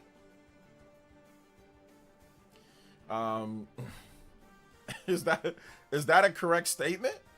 I don't know if it is or not. Sorry. No, you're good. Thank you, Will. Will, I appreciate that. Thank you for the support, man. If you got more jewels, I'll take it. I don't even know how I got them points. I think you get points based off of watching, or if you have like YouTube Premium, you actually might get points. So check how you get them, and then if you get them, you can drop them here. I appreciate that. I don't know if I actually, to be honest, I don't know if I actually even get any. I think I get something from those. I'm not sure. I'm not even sure how it works. I'm not reading that, Burger. What's up, Psychopie? Hey, I was going 800 jewels is $8, but YouTube split with you is $4. Oh, okay. So jewels are like 50. Okay, so it's like 50% revenue. Super Chat is like 70% revenue. Streamlabs obviously is like 100%. Okay, now I know for when people ask or when it happens. Okay, so it's basically for every 100 jewels, it's $1. So then it's $8, but the split is 4. Okay, 50%. Now I know what to do. Okay, so I got $8 right there. Okay, nice. So I got $8 from those 2 jewels. Yo, shout outs to PlayerEssence, Gambit Zero with the 20. It says PlayerEssence, appreciate you always. Yeah, like I said, I'll keep it a buck, guys. I was being a bit petty there. Can I stop with this? Can I stop? No, I mean I could, but I don't know, man. It feels good to talk about it because I had everybody on. Like I said, y'all don't understand, bro. I had so many people tell me that I was wrong about Switch 2. I had a lot of debates and arguments and discussions, and it's good to actually be right about it. So I don't know, man. I don't know, bro. It feels good. Shout outs to the 49 on the board. Hey, yo, I appreciate that, my man. Gambit Zero, thank you for the big $20. I appreciate that, brother. You guys are out here. Let's go. You guys are out here tonight. Gambit Zero, you're not the new Okage streams. Anybody that's 20 more, you're gonna make Gambit Zero on the board. We're at 49 too. We're gonna play the notification because the notification's awesome. Shout outs to Gambit Zero. He's actually been supporting a lot recently, so thank you guys so much. Helps keep the streams going. Thank you so much for your support, guys. I appreciate that. Thank you for the big 20. Remember, if you we're not talking about PlayStation here. We're not talking about PlayStation here, guys. You guys know I like my PS5, so we ain't talking about that. At least Sony puts together a coherent console that, at least they do that. At least they do that you don't have to sit there and tinker with every single thing. Nah, we ain't doing that, bro. We ain't doing that. Sorry about that loud noise. My window's open. It's actually getting really hot here in California now. Like, it's getting super hot. Shout outs to Gambit Zero. Thank you for the big 20. I appreciate that. JoJo's on the board too. Yeah, I appreciate that. Combo breaks. Thank you for the jewels. Appreciate that. Thank you so much. Remember, if you drop a dono too, make sure you put your music request in there and I'll play it for you. Let's get this here. Overclock, 45-minute extension unlocked. Noah and not quite the Noah and me. Overclock Buster! Just the Noah hitting us with the lucky 7. Next one up in about 11 combos, we got the Noah and Mio flying through the skies. Udo Budos. Wasn't there one schizo trying to argue PC handhelds isn't competing in the video game console market, but with the PC market? Well, here's the thing. It was the classic goalpost move, or the classic shift. Before the Switch 2 launched, PC handhelds, Switch 2, you gotta be careful. PC handhelds are coming. Before. Even if you go back to the Switch 1. Valve does what Nintendo don't. Oh, the Steam Deck's been announced. Oh, the Steam Deck OLED or Switch 2 or Nintendo Switch is now irrelevant. Like, we had idiots doing that. They had to cut back on that nonsense when the Switch OLED came out. Metroid Dread and the Switch OLED blew Steam Deck's back out. Wasn't even close. The Switch Lite was selling better. So we have stupid people doing that were trying to do that and trying to say stuff like that. But yeah, that didn't work. But yeah, it's really, like I said, I'm just petty when it comes to some of these people, because these people were sitting here talking all sorts of mad crap, bro. They were talking calling me all sorts of names, calling me bootlicker and all this stuff, and now they're wrong, and now they don't want to talk anymore. So that's the reason why I'm still petty with this type of stuff. I'm gonna keep being petty too, because it's fun. It's funny. So that's the writers with the $2. Thank you. I appreciate that. I appreciate it. I'm gonna keep being petty.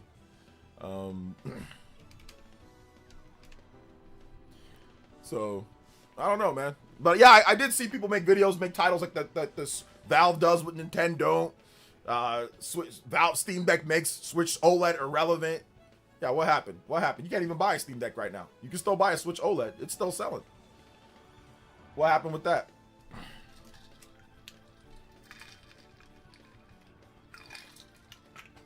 Let's see. Hey, OJ, give me a fat beat. Z Extreme. All right, I got you. Appreciate that, fam. Z Stream.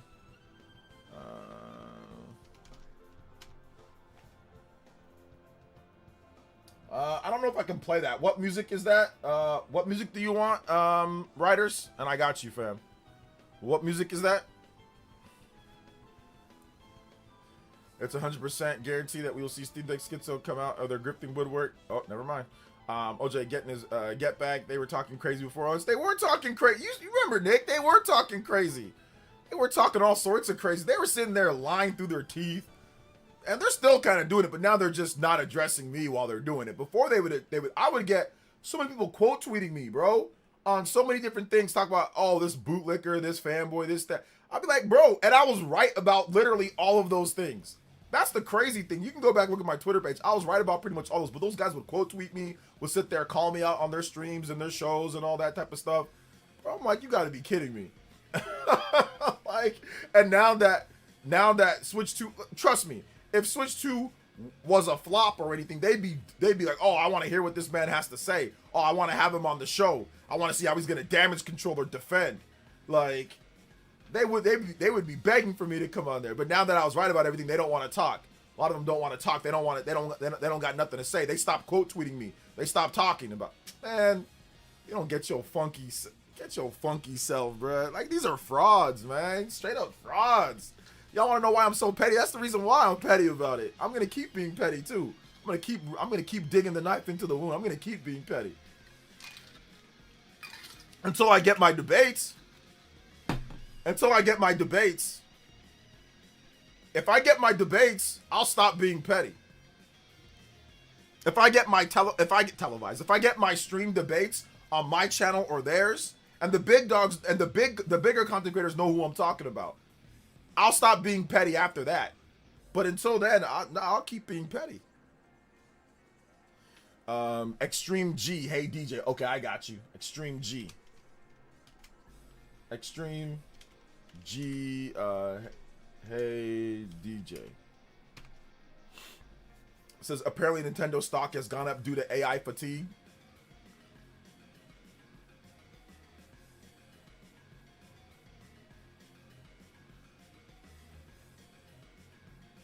I'm trying to look around like, who cares? I'm trying to find out who cares about Nintendo stock going up or go. I don't think I can find anybody. I can't find anybody here. I don't see anybody here. I don't care about Nintendo stock. I don't have any stocks, and it doesn't matter. Nintendo does not care about that. What I care about is the games coming out, bruh. I care about how the system's doing, what third-party developers are going to put their games on the platform because it's selling well. But I care about the actual games. I don't care about Nintendo's stock percentage going up or going down. That's for like weirdos, like Hawk Dean Tua, and like weirdos that want to just make up angry information or make up information for anybody to care. Nobody cares. No real gamer should care about Nintendo stock information. Literally, they're a multi-billion-dollar corporation that makes billions of dollars per quarter. I don't care about Nintendo's stock. Like, somebody at Nintendo's not going to eat because their stock went up, or they're going to eat more because their stock went up. Or who cares? They literally bought back more than $500 million of their own stock. They don't give a damn, dude. They're like, you guys want to act all lame? We'll just buy back a bunch of it. Fine, go. We're good.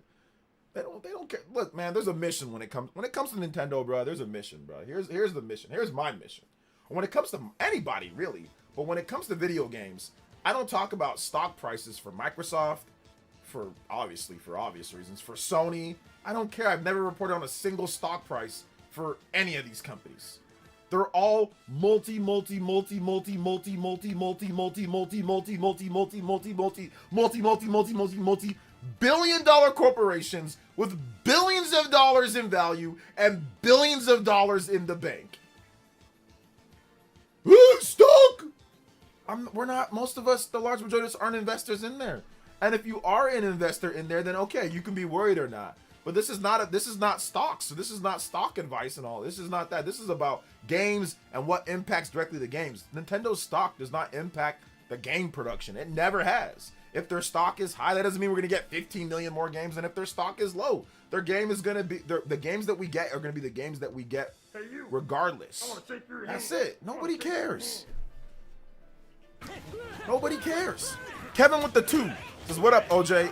How are you? I just want to see Mortal Kombat 2 as good or better than the original movies. I can get any music by Legend of Dragoon. Yes, you can get that.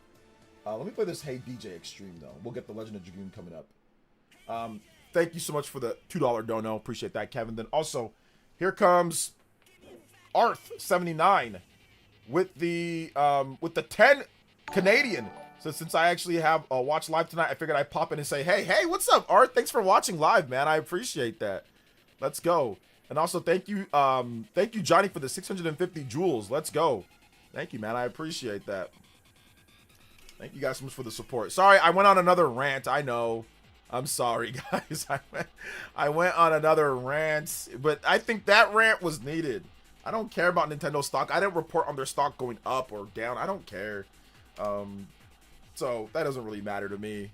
Shout outs to also thank you for the jewels coming in as well. I think Johnny with the jewels, and then also Deity Contra with the jewels as well. Thank you guys. 64, you guys know what that means. Combo break. And of course, Noah and Mio flying through the skies. Notification. Hey, yo, appreciate that. Thank you, Arth, as well.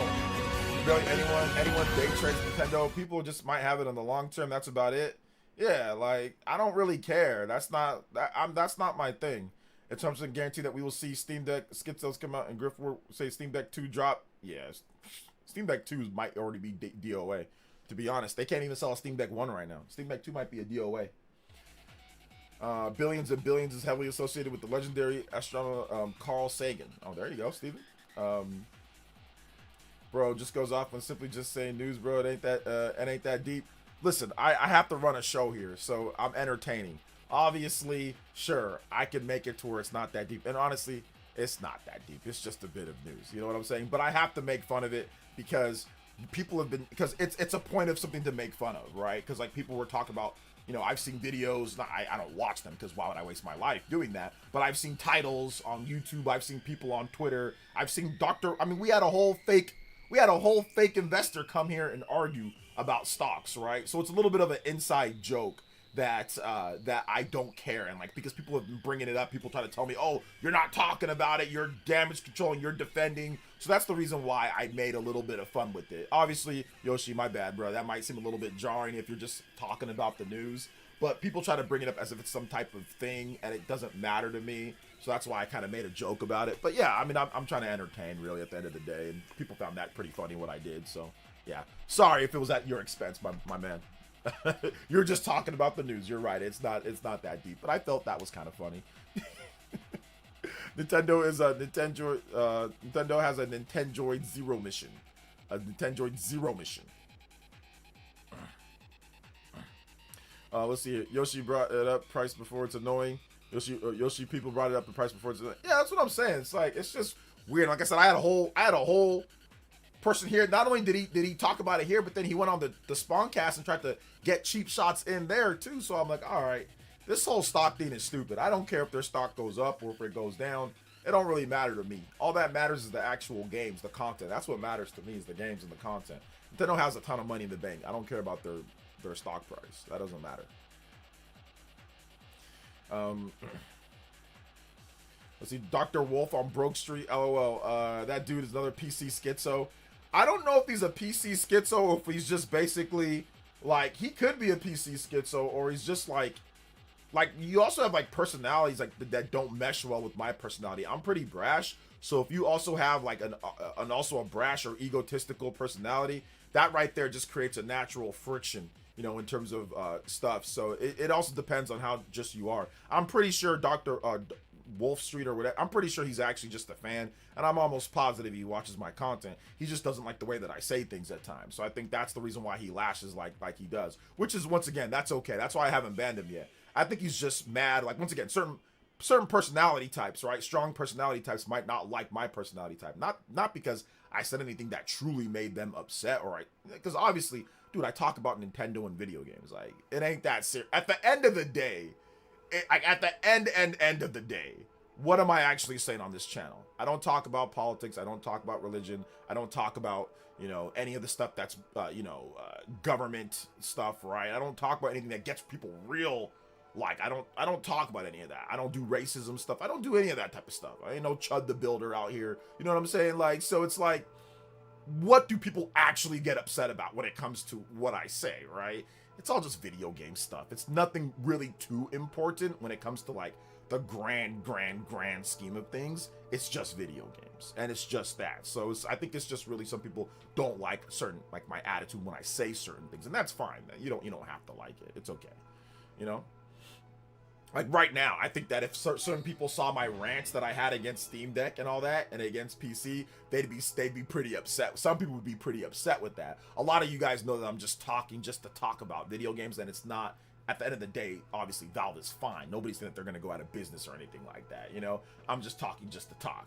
You know, about a topic today, because of what people were saying to me last year about video games. You know, so. Yo, shout outs to Mark Moore. Thank you for the subscription. I appreciate it. Thank you so much, man.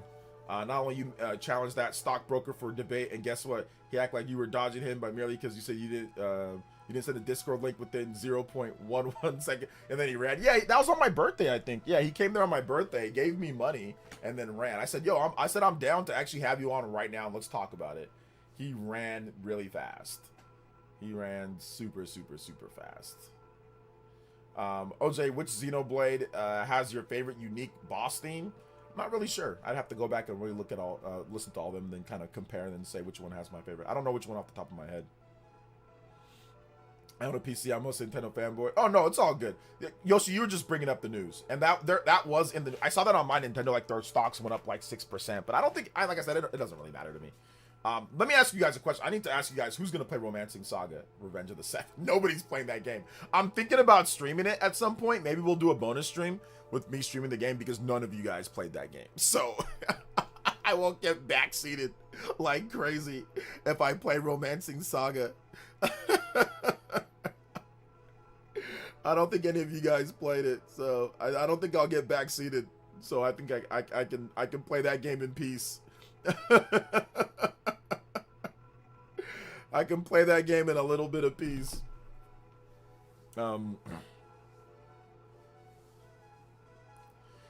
Crickets. Yeah. Yo, what's up, Mr. King Mr. J? Yo, what's up, man? I have it. Just waiting its turn. Yeah. Play the demo for a bit. Got to get back into it. Dude, it takes so much time to get into.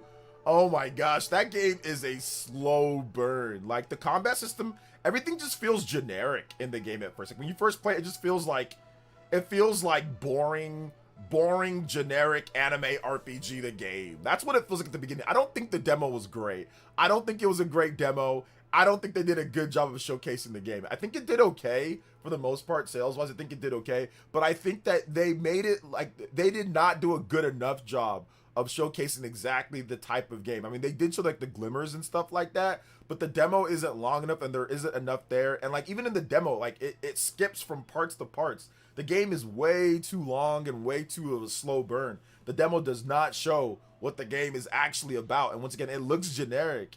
It looks generic though. There was a lot of content in the demo, but the demo isn't indicative of how you're gonna play the game. Because like it says, oh, you can do these missions, like you can go and do this part, but it skips out on some of the stuff in between that. It's not indicative of like the generational skips and everything that's in the game. It's not. It's really not. And like how in depth the combat system actually is, you don't understand everything in that demo unless you really lock down, and play that demo like crazy. It's not a good representation of what you're gonna play when you actually kind of get into it. I mean, like I said, it's not a bad demo. There is content in the demo. Don't get me wrong. It's not like a bad demo, but I just feel that like the demo didn't do it any favors, you know. So I think that's the problem.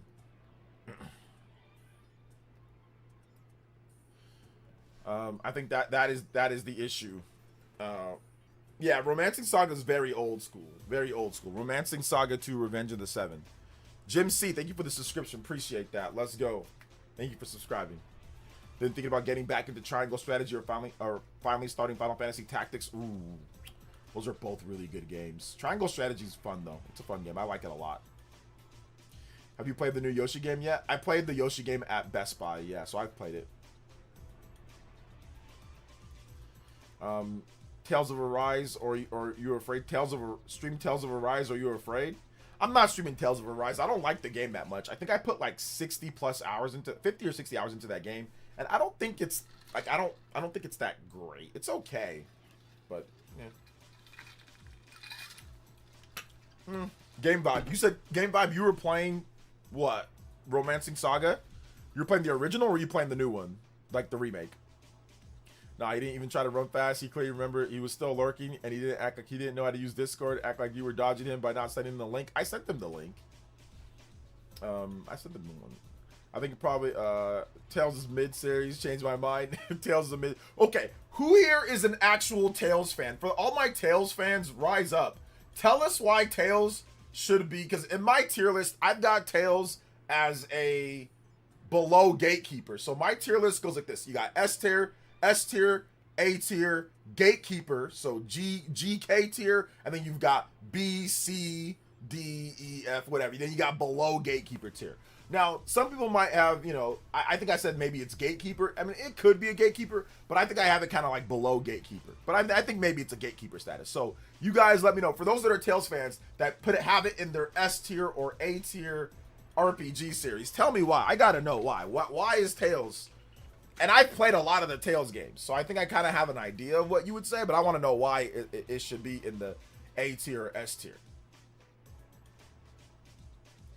I want to know why.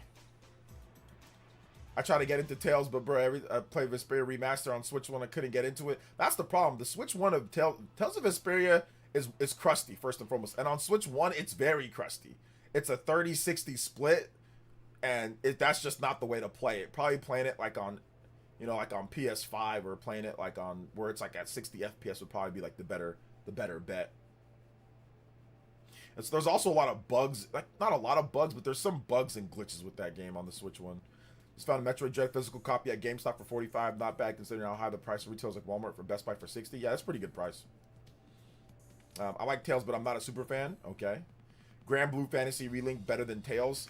I think I might agree with that. I think I need to play more of Grand Blue Fantasy Relink, but I've played enough to where I can see maybe why maybe it's better than it in some ways.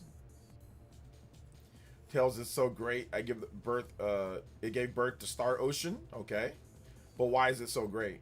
I like Tales usually because the story and the characters, skits. Okay. Yeah, the skits are kind of cool. I will agree the skits are kind of cool. I'm a Tales fan, but I agree with Homeboy. Outside of Symphonia, Graces, and Zillia, maybe Fantasia, it's mostly mid. Okay. Tales has always been interesting to me, but only played a few demos. The story and characters aren't memorable and aren't good for the Tales game. Only Zillia was the closest. To be honest, I'm not even gauging like, well, no, I think that's part of actually having a really S tier game is having great characters and stories. So never mind, I won't say that because the gameplay in Tales games are actually solid. I've been watching you for years. Spawn Slime shot you out for the first representation. I would have to lean on RGT. Okay, shout outs. Appreciate you, fam. Thanks for coming out to the stream. TRG. Let's see here. Because it couldn't run on Switch 1. Raise the hand because the battle system is better. Character development than Final Fantasy 7. No, dude. Tales of Vesperia is a 360 game. It can run on Switch 1. They just did a bad job with the port. That game, it's literally just a 360 port. That game originally launched on the 360 first, then the PS3 later. Glad I bought Vesperia Remaster used at a very cheap price back in the day. Yeah. One thing unique to Tales, which Arise removed, is that it also has co-op. You can play with family. PlayerEssence, the more traditional JRPG. Yeah, they used to have them to where you can play co-op, which that's what the Tales series was known for. I think even Tales of Symphonia on the GameCube, I think that had 4-player co-op, if I'm not correct, which was crazy for a single-player RPG. I have only played Vesperia and Berseria, and the story and the gameplay is good, but they are not even A tier. Oh, I have a funny story with Tales of Symphonia on the GameCube. So I remember I used to work with this one guy at a grocery store, and we played Halo together all the time, and he like I said, we were just like hanging out every now and then. He was really rich. His parents were really rich there, and like I used to tutor him sometimes too. But he wasn't very smart. But his parents were super rich, and he was nice. And I never, once again, And I swear, I never asked him for anything. I wasn't hanging out with him because he was rich. We just met at work because he was working. So he was the son of a rich kid, but he still decided to make his own money, which he didn't even need to do because his dad was filthy rich. So I used to go over to his house all the time, and like their house was freaking massive. It was and he had like this whole loft area. It was like Hey Arnold, bro. His room was like Hey Arnold, but like better. But like even better. Like he had like a whole side area where you don't even have to like, there's like a side gate that he can go into by himself. And like his room had like a retractable kind of like a cover thing to where he can like see the stars and all that type of stuff. His room was just super nice, massive room, really cool dude. And once again, I never asked for a dime from him. He never gave me anything. That's fine. We were just friends. But anyway, I'd go over to this dude's pad all the time. We'd play video games and we, whatever. But I remember one time I'm like, hey man, you can come over to my house. And I'm like, why don't we play Tales of Symphonia?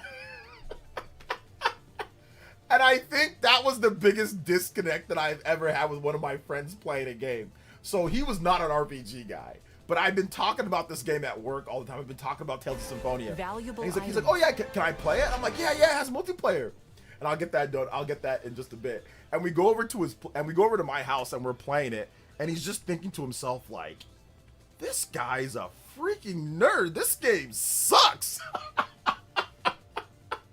He's like just playing. He's like, this game is trash. So that just I have not thought about that guy or that specific moment, but that is one thing that reminded me of like the Tales of Symphonia multiplayer. But like how his name was Brandon, how uncomfortable he was playing that game because he's like, this game sucks. This guy's been hyping up this game at work all the time. And this is what he plays. Because when I'm at his house, we played Halo, we played NFL Street, we played all of the games that are more popular and for like casual / mainstream market. And then he comes to my house and I'm playing an anime game where they're like, I don't think he even knew I liked that type of stuff. So it was really funny because I'm always playing. At that time, I was always playing like Madden, like I said, NFL Street, NBA Street. Halo, stuff like that. So it was so funny, man.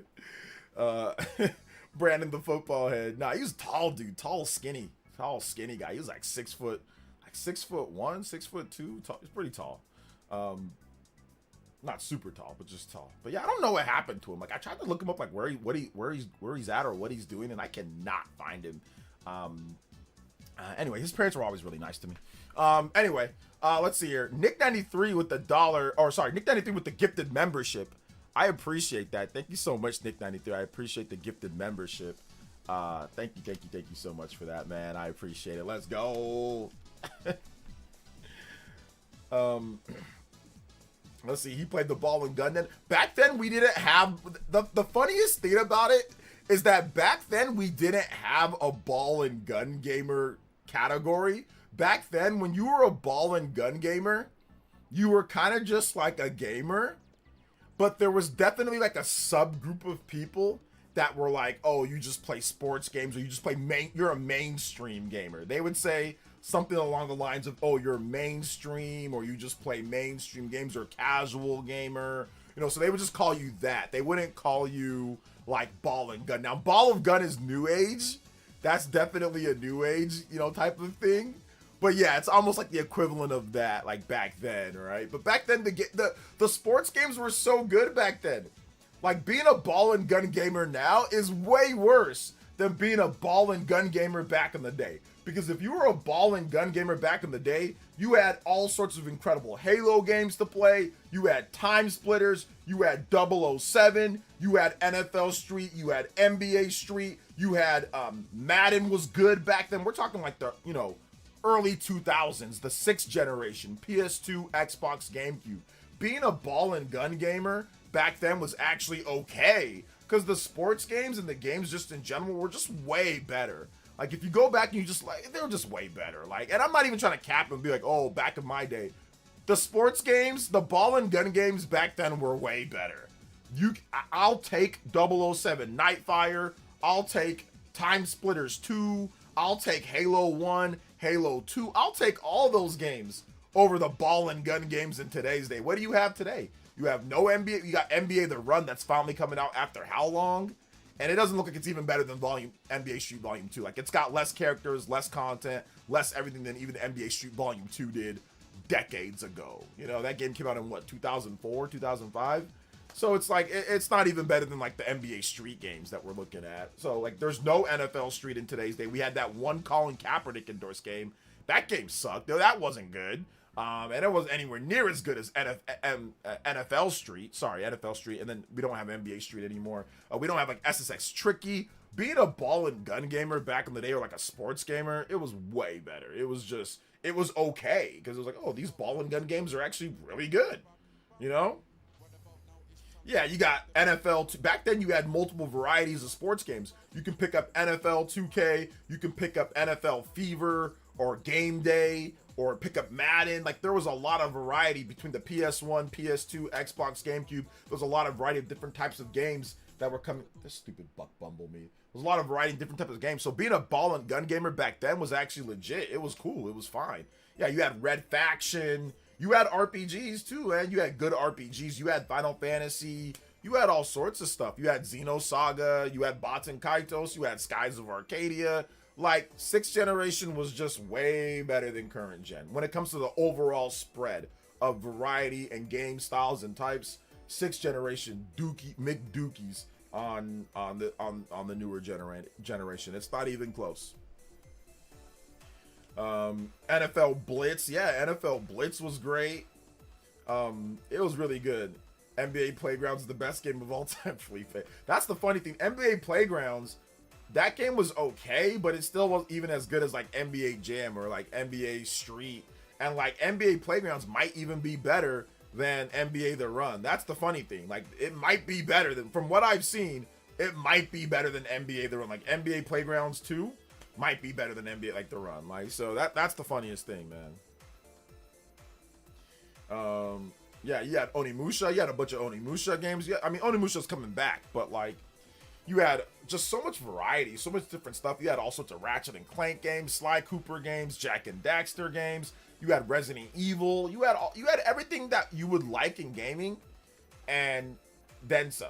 Like, today's gaming, today's games, one, it's like, it's stressful. If you're online all the time, it's stressful. If you're not online, then it's fine.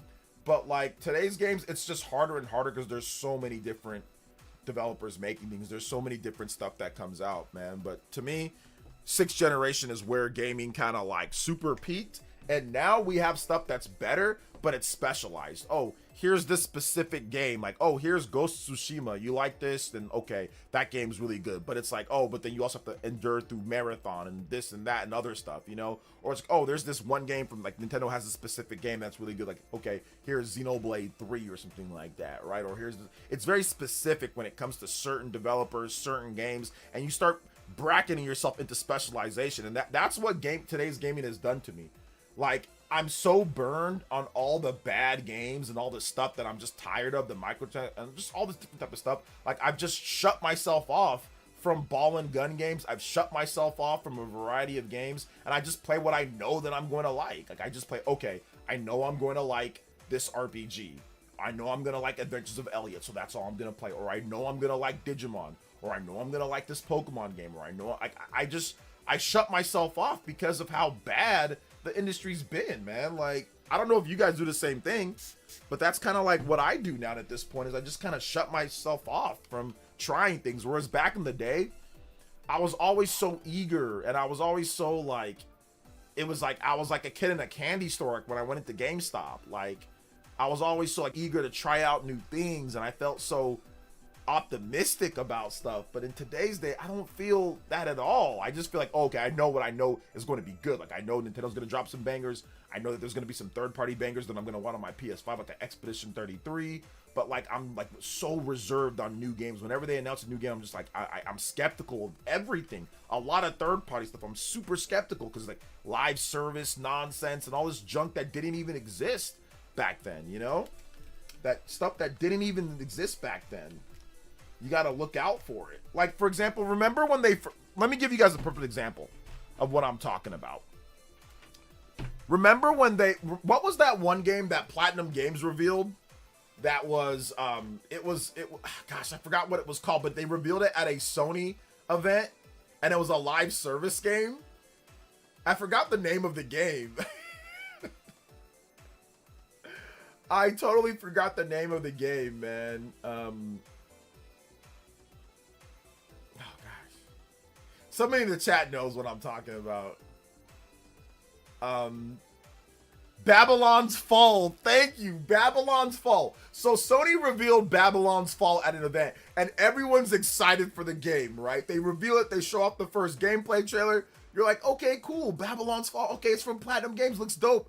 Action RPG. Okay, yeah, let's go. And then all of a sudden, it's a live service game. They didn't let us know that it's a live service game beforehand, man. They didn't let us know. So it is what it is. Yo, Nick93 with the Udabudos. Platinum streak shall continue. Boom, the platinum streak, Udabudos. Yo, Nick93 with the big dodo. Let's go, baby. Yo, Nick. I know you're working hard out there, man. So I appreciate that support. Let's go, the platinum streak. Nick's like, I'm not gonna let you not get the platinum streak today. He said, it's that Woody meme where like Woody pushes Sora, like he's like, step aside, boys and girls, step aside. So, Nick, do you remember Babylon's Fall? Do you remember Babylon's Fall? Yeah, they advertised that game like it was going to be a regular action RPG game, and then all of a sudden they're like, oh no, it's a live service game with always online. And I'm like, what is this? What are those? Like, what is going on here? So that's what pisses me off about today's gaming. Now, they do a better job of letting us know that it's live service now, but still, like, that's the type of stuff that they did before in the past. Yeah, Babylon's Fall, man. But that game, everybody was hyped up for that game because we thought that it was a new IP from Platinum Games, like action RPG, like in the same vein as like Bayonetta or something like that. No, it was a live service game. It was a live service game, and it was so funny. Maximilian Dude was playing that game, and his whole chat was just crapping on it, but it was a big-time sponsored post. Like, he got a lot of money to play the game, so he had to be, like, quiet on some of that stuff because he was looking at the chat, and it was literally just all negative. They were all just trashing the game, and he didn't know what to do. Shouts to Nick93. Thank you so much for the big $33 dono, the Udabudos blast. Thank you for using Streamlabs, too, man. I really appreciate that. We've got the... Even further beyond! And the Limit Break Platinum!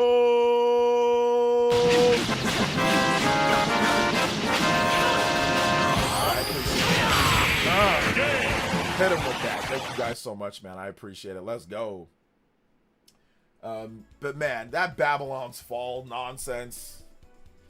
Dude, I remember people being hyped for Anthem. Yup, Anthem. You were excited because it's you know, it's... What's that? It's BioWare. You're like, oh, Anthem, yeah.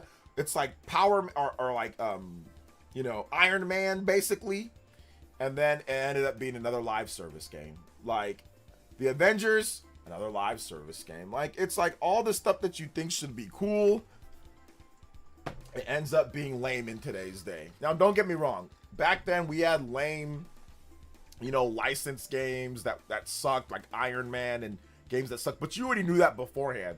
Like, you already knew that it was going to be kind of trash, and you had the magazines, you had G4, you had IGN, you had all these different websites that would talk about things and, like, what it was. And you could definitely trust the reviews a bit more back then as well. You could definitely trust the reviews a little bit more back then.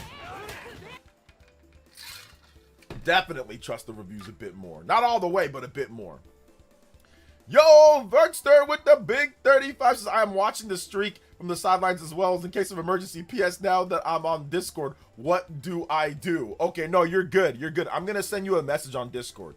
So then we can then I'll send you a message of like when we can set up, you'll see it in your inbox, or you'll see it like in your messages. So I'll send you a message about that, like, so we can have a direct line of communication. I'm sorry that it took so long for me to get you that link. I thought you got it already, Varkster. Thank you so much, Varkster, with the big $35 dono. Hey, yo. We're going to put both of you guys up on here as well. Shouts to Nick93 and my man, Varkster. I appreciate you guys. We'll just go ahead and put 35 on here. Anybody that's 35 or more, you can put my man, Nick93 and Varkster on the board. Hey, yo. Appreciate that, man. We'll put Varkster as well on here for the Ninja board. Superman 64 was the best game. It really was the best game. People don't understand how great Superman 64 was. You just have to really, once you get through the fog, once you kind of get through like the rings, I wonder what they were thinking when making that piece of trash. Like, I wonder exactly what they were thinking when they were making a Superman game, and that was what they decided to make. That is what they decided to put out on the table, was that. That's crazy. Let's see, Square Enix made the clack. Thanks, shout out to Barkster, though, man. I appreciate it. Big love, big love. JoJo's in the house. Let me go ahead and put that, 6, 7, 8. 8 JoJo's, let's go tonight. Big love. Nothing is worse than overhyped PS4 era. Man, the PS4 era, I think it's polarizing to me, because while I do agree that there's a lot of great PS4 games, I just think that none of them really spoke to me as much. Like, the problem was my expectations were really high. I'm like, oh, the PS3 era, we got Uncharted 1, Uncharted 2, Uncharted 3. Oh, we got Resistance 1, Resistance 2, Resistance 3. Oh, we got SOCOM. Oh, we got MAG. We got all sorts of new IPs. We got Ratchet and Clank. We got Sly Cooper. We got this. We got that. We got this, that, and a bag of chips. The PS3 era was crazy. A little bit slow starting out, but it was crazy. Oh, we got Little Big Planet 1, Little Big Planet 2. I think, did we get Little Big Planet 3? I'm not sure about Little, but we got Little Big Planet 1 and 2. We got all these different variety of games and different stuff from Sony. We got all this different stuff. And then the PS4 era comes out, and it just slows to a crawl. All the IPs disappear. The game output slows to a crawl. Like, it's just like it's done. Like, we got obviously we got Killzone 2, Killzone 3. We only got Killzone Shadowfall, and those games are worse than Killzone 2 and 3. And I'm not even like a big Killzone fan, but I played the games on the PS3. So, yeah, I don't know what happened, man. Like, people do like the PS4 era for Sony. People don't dislike it. But I definitely was disappointed a little bit in the output of games compared to the PS3 era. Once again, coming off the PS3 era where you just had a blitz, it seemed like Sony was making games as fast as Nintendo in that era. It seemed that way. It seemed like every year it was like, oh wow, they've got a new Uncharted, or they've got a new Resistance, or they've got a new, Little Big Planet, or they've got a new God of War, or something, right? Even though they had 2 God of War games, God of War 3, God of War Ascension. Both of those games are okay. God of War 3 is really good. God of War Ascension is not as good, but still, I mean, in today's day, God of War Ascension is incredible. I think if God of War Ascension came out remastered, just, if you play it now, it's actually pretty damn good. Just had a stupid multiplayer mode tacked on, but whatever. That's beside the point. But you also had Infamous 1, Infamous 2. You just had a lot of stuff, man. The PS3 era was just, I mean, think about it for a second. Think about what I just said. Think about what I just said compared to like PS4 and PS5. Resistance 1, Resistance 2, Resistance 3. Little Big Planet 1, Little Big Planet 2. Infamous 1, Infamous 2.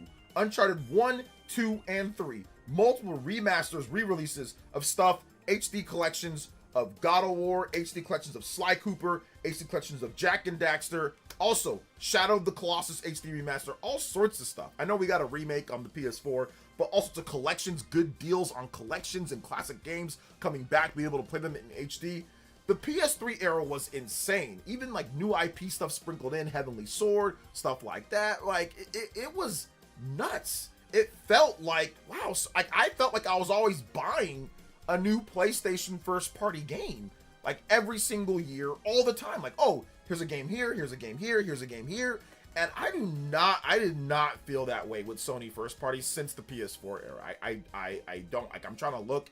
I still buy the games. Obviously, I still buy, I bought Horizon and I bought all the games, but it feels not as abundant. Yeah, Starhawk, Warhawk. Remember Warhawk? That came out in 2007. I think, or 2000, was it? I was either 2006 or 2007, one of those two. But yeah, my friend Andre loved Warhawk, and we played that game all the time. So yeah, Warhawk and Starhawk. Starhawk flopped and failed, but Starhawk is a really good game. It's a good game. It just flopped.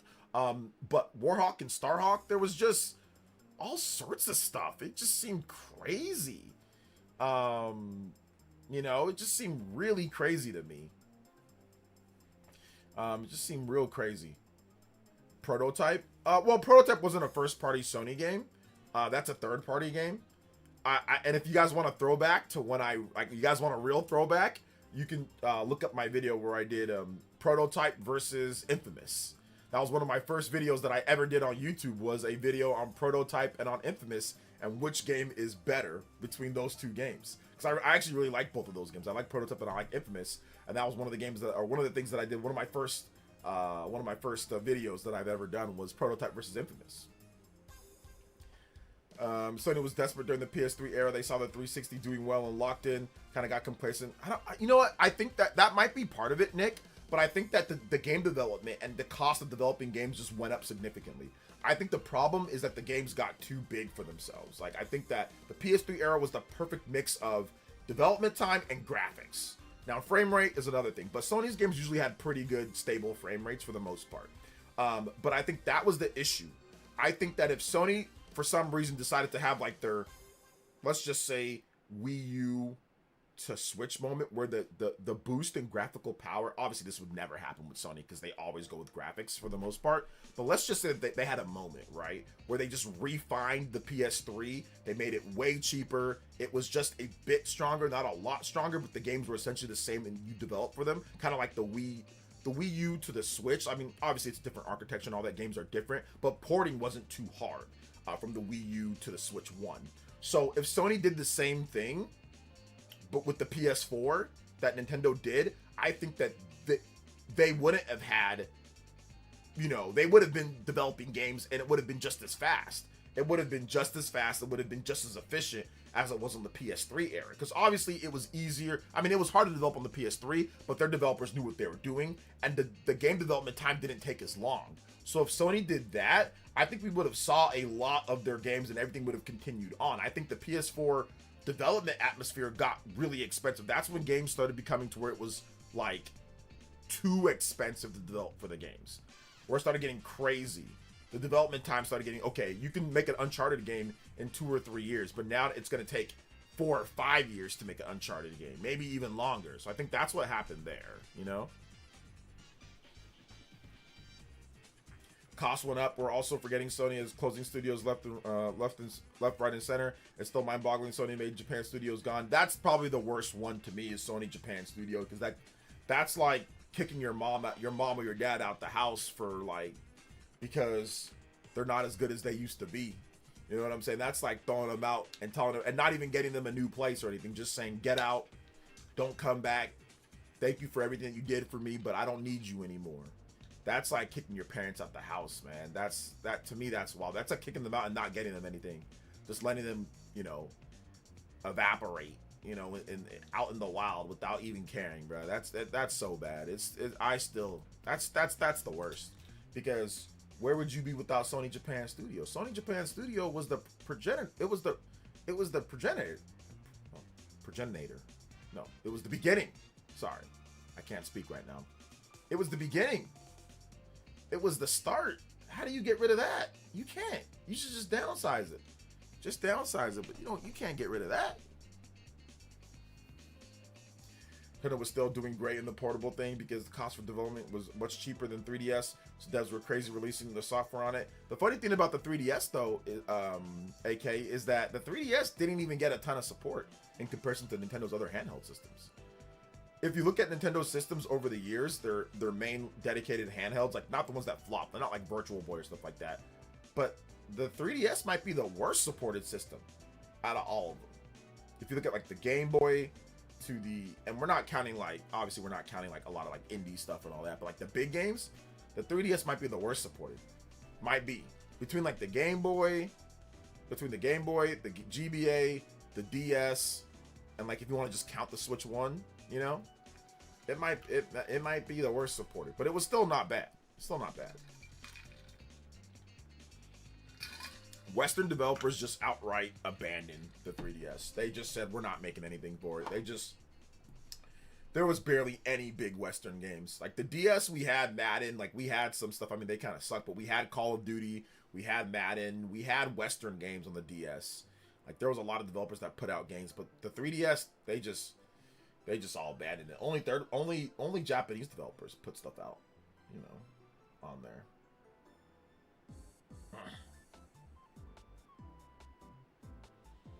So that's what happened with that.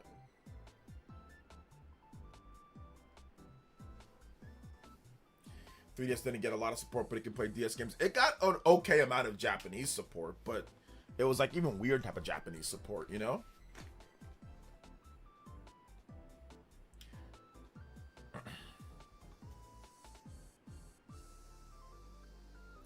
still think that they have life in the platform that is SF6, a couple years before SF7.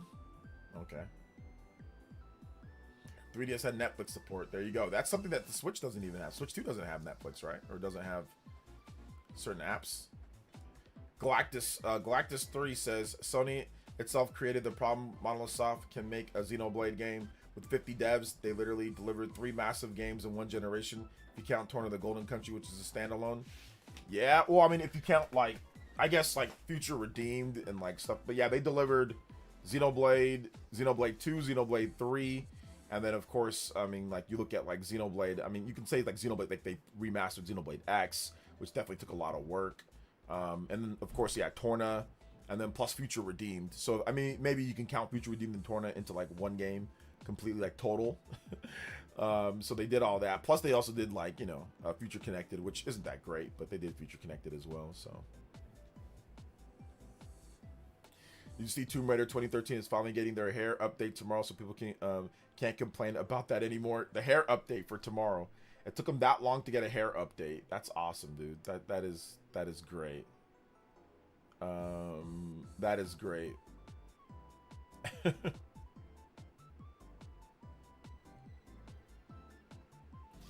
That is absolutely great.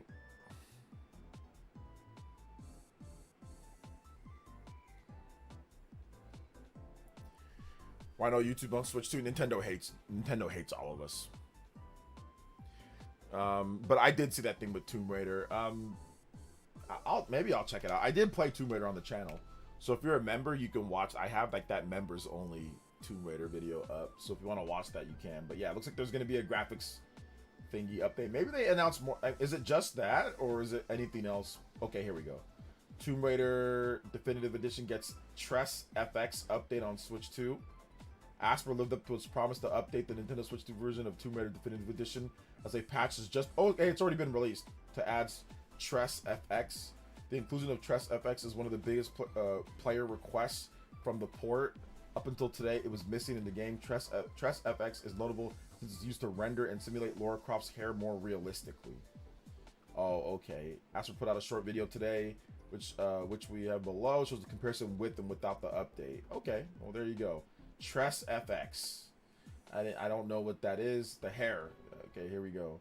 Without. Okay, well, let me see this. Without Tress FX and with Tress FX. Let me put on so I can actually see the colors. This one tints everything into one shade of color. So let me take a look at this. This is a good documentary on Angry Joe that I'm watching from The Gamer from Mars. I was watching it earlier. It's not bad. Shout out to Angry Joe, one of my inspirations for YouTube. All right, let me see here. With Trefx, okay, this is without Trefx. Wait, hold on. Oh wait, what's playing? What music is playing? All right, here we go. Ibuki's playing. All right, it's Tress FX.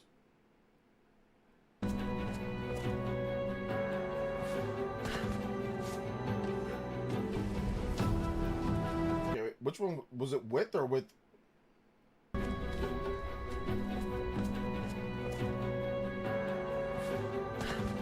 the hair just. Oh, okay, yeah, I see it. I see it. But it's. Yeah, it just makes it more like bouncy, like, you know, like silky looking, like hairish. Okay.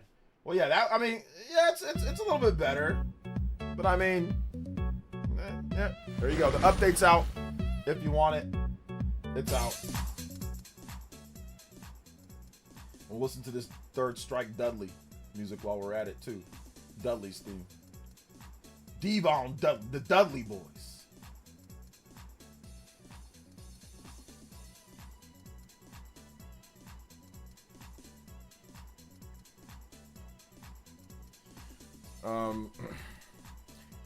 Let's see here. Everything fell apart after Reggie left. Everything fell apart where? From Nintendo? Please explain. Let me know. Why did it fall apart after Reggie? I want to hear. Speaking of Western games, FC, formerly FIFA, is surprisingly doing decently on Switch. UK sales, 48%. Oh, okay. That's cool. Shout outs to the FC. Thought that time, no idea the game didn't launch without that already. Well, if you didn't know, how important is it? Oh my gosh. Even if the graphics didn't get an update, I'd get it on Switch 2. Switch is my PlayStation Portable. Well, until they make one. Until they make one. Bug improvements. Big improve. You mean big improvements? It looks better for sure. The hair looks better. I mean, if that was on the X, was that on like the PS4 version of the game? So if that was on the PS4 version of the game and all that, and this apparently this is just a, I think this is just like a reconstruction of the 360 game, then also ported to the Switch 1. Then the Switch 1 version was then ported to the Switch 2. So like I don't know if it's like the PS4 version of the game, or it might have been like a downport of the PS4 version of the game, and then put on the Switch 1. Then they ported over the Switch 1 version of the game to the Switch 2. So I don't think it's like the actual PS4 version ported over like the Switch 2, which that's what I would have done.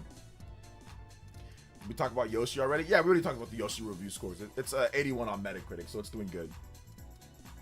But if you want to talk about it more, you can. Zelda games have declined. They resorted to simplistic but predictable formulas for their new games. Nintendo's such an open world Mario Kart reskin of Pokemon Skull and Bones ZA City. So wait, I gotta ask a question. None of that makes any bit of sense. So The Legend of Zelda, Breath of the Wild, that came out when Reggie was in power. Reggie also does not make The Legend of Zelda. That is, Reggie only markets that. So that's from the Japanese developers, okay? Reggie doesn't decide what type of Zelda games being made. So Breath of the Wild was made when Reggie was at Nintendo. So that's the first problem when it comes down to that. When it comes to open world Mario Kart or anything like that, Reggie was also around when Nintendo did a bunch of open world stuff with lots of games. And if you're talking about Pokemon with a reskin, Scarlet and Violet or ZA and all that, Pokemon Diamond and Pearl or Pokemon Brilliant Diamond Shining Pearl, or not Brilliant Diamond Shining, sorry, Pokemon, the older Pokemon games also had a lot of issues and people complained about those as well. When it comes to Pokemon, how about Pokemon Let's Go Pikachu and Eevee? People complained about those and how those weren't that great or anything. And Pokemon Sword and Shield, for the most part, was done under Reggie's tutelage as well. So what you're saying doesn't make any sense. What you're saying makes absolutely zero sense. And they reskinned and redid Mario Kart 8 for a decade under Reggie. So they had Mario Kart 8 on the Wii U under Reggie. They had Mario Kart 8 again throughout both generations, all throughout that. So Mario Kart World was at least something new, something different. So I have no idea what you're talking about. What you said just makes zero sense. You need to realize that Reggie is a marketing agent for Nintendo. He does not actually make the decisions on what games are going to be developed. He doesn't do that. You know, he doesn't do that. He simply just takes the games and markets them. Now, sure, does he have input on maybe how some things are, or can he suggest some things?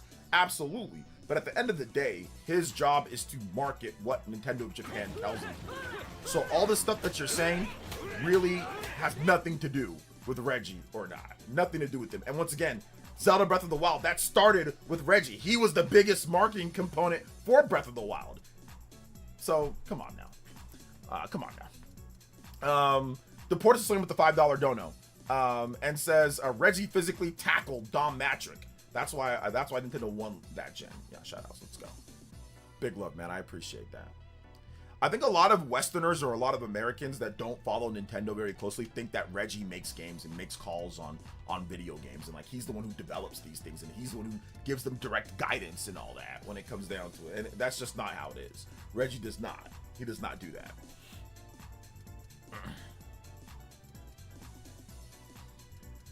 OJ, when are you going to ask Reggie to put out Endless Ocean 3 on Switch 2? Tomorrow, actually. Tomorrow is when I'm going to ask him when to do that. Tomorrow. People keep on talking about asking RGT what's going on here. Okay, yeah, the Knicks are getting blasted right now in Game 1. Well, that's just Game 1. I'm pretty sure the Knicks are still going to win the series. But, I mean, I could be wrong. I think the Cavs definitely have a good opportunity, and they can win it too. But the Knicks, I think, are the better team, but we'll find out. But, I mean, there's still 10:31 left to go in the fourth quarter. They're only down by, what, 10? They're only down by like 16 or 17 points. I mean, they can come back to 3-ball, hit some threes. They can cut it to half of that, and they can still win the game. So it's not over at all. NBA is crazy, especially like with the threes being as prevalent as they are.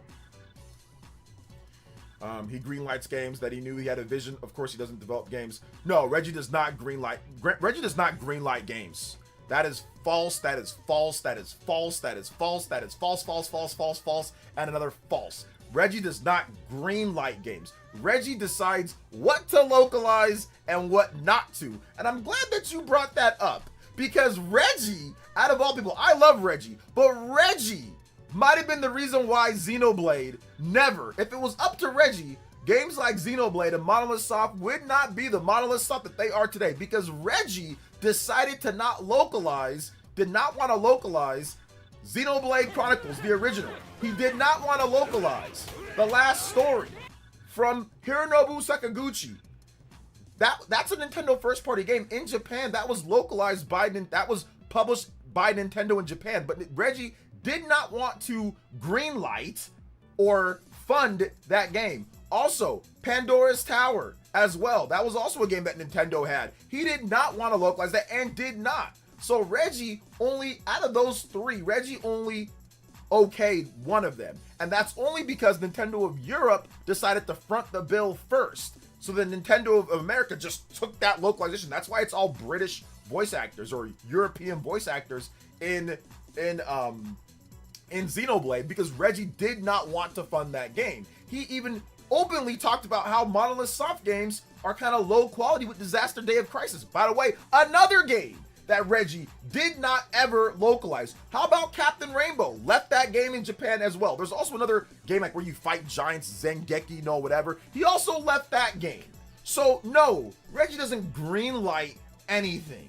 Reggie decides what to localize, but then people complained so much in the Wii U era, they got tired of that, and Reggie was put on the back burner on localizations, and essentially Nintendo said, hey, we're gonna localize this. We gotta make sure that we localize different games. So when you start talking about Reggie and all that, you need to stop with this online facade that he greenlights games. He does not. He decides sometimes what to localize, and when you put him in power, that's what he did. He decided to not localize a bunch of Wii games. A bunch of Wii games. There was also a Silent Hill game that he said, I don't want to localize. There is a handful of a number of solid games that Reggie decided to not localize at all, or to not localize here in the West. So, listen, man. You don't bring a knife to a gunfight, my boy.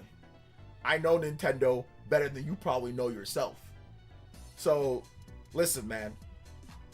If I tell you, what did he do? I'm setting you up to get cooked, okay?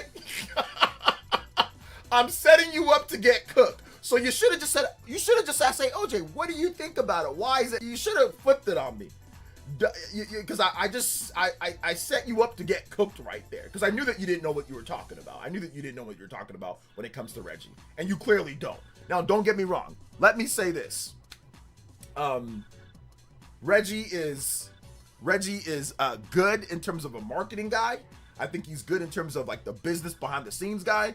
But no, Reggie does not decide if Zelda comes to the US or not. He's not the guy that says, okay, Zelda Breath of the Wild is coming. I'm going to decide if it comes. That is not from Reggie. Reggie does not decide that. No, absolutely not. He doesn't decide that. He had some decisions on a couple of the smaller titles, but if it's a big game like Mario Galaxy, it's not Reggie like, you know what? Nah, we're not bringing Mario Galaxy over. We're not greenlighting that. No, he doesn't have any say on that. Mario Galaxy's coming whether Reggie thinks it's a good idea or not. Once again, and in today's day, Nintendo of Japan is more of like saying, or Nintendo in Japan is more like, hey, look, we want this game to be a worldwide game, so you are going to do it. What is your plan for marketing this game in the US? It's not, do you want to market it in the US? That's not how it is now. Like, Devin Pritchard isn't getting directives like, hey, if you want, you can localize this game or not. No, that's not what she's doing. Or you can greenlight this game. No, absolutely not. You don't know how Nintendo works. So yeah, man. Let's see here. Reggie liked the Wii Sports but hated RPGs. Yeah, Didn't Reggie start doing the NFL or something now and wanted you to be the sell your Animal Crossing islands? I don't know what the hell you're talking about, Leaf Storm.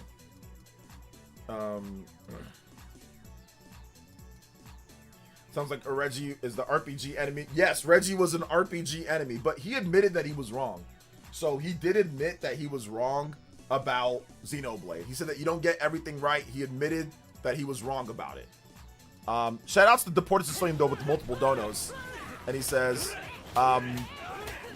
it would be cool to see Harden back in the finals. And then also Deport with another 5 says Reggie was kicking ass and taking names. Don't let him catch you slipping, OJ. No, Reggie's dope, man. But we're not gonna have this, oh, they went downhill after Reggie. Based off of what? Oh, cause Zelda. Bro, he looked after, he was there with Breath of the Wild. What do you mean? Like, this is all cap. This is all cap from people that go on Twitter and bring opinions from Twitter to here. Like I said, don't bring a knife to a gunfight, my boy. Because I know what I'm talking about when it comes to that. So, I don't, and the thing about it is I don't like, listen, you can have an opinion, but I don't like Twitter, Twitter, or YouTube comment section malarkey. I don't like the over, it all went down after Reggie. Bro, what? What? And then your reasoning was Zelda.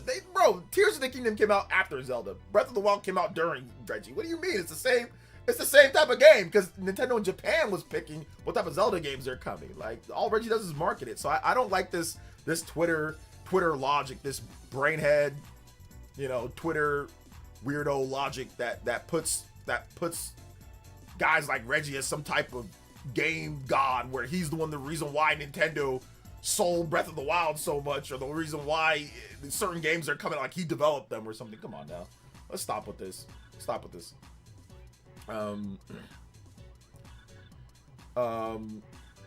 Let's see. Slip on the Pizza Hut slices. Let's see here. You don't use Twitter? Well, you should. You'd fit right in. You probably get a lot of likes by putting up a post like that. OJ, do you agree that there are a lot of Nintendo fans that won't play anything that isn't Nintendo, and that's why they hate RPGs after the SNES and Sonic? That's why who hates RPGs after the SNES and Sonic? What are you talking about?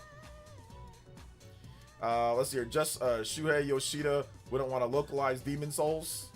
Yeah, the original Demon Souls. Nintendo fans? Nintendo fans won't play a lot of anything that isn't Nintendo. I think there's definitely a lot of Nintendo fans that won't play anything that's not Nintendo, but there's a lot of fans that will, but there's a lot of fans that won't too. So yeah, there's a lot on both sides. But no, it's all good, Soen Card. It's all good, man. It's all good. I'm glad that I can actually talk to you about this, because once again, I think that's fun. It's a fun discussion to have. Because sometimes people think that Reggie did more than he actually did. But did Reggie do awesome? Absolutely. He did great. He did great at his job. But he's not the reason why Breath of the Wild and Tears of the Kingdom are the way that they are. Like, he's not the reason why. If you don't like Zelda now, that has nothing to do with it. It's not because Reggie left. If Reggie was still here, you would have still got Tears of the Kingdom. It was actually announced, I think, before Reggie even left. They announced Tears of the Kingdom before Reggie left. So it was announced and it was in development even while he was there. Tears of the Kingdom and Breath of the Wild. So that's the only thing that I don't like. I don't like the making up of things. I'm not a fan of that at all. Or people just like make up scenarios in their head, like headcanon,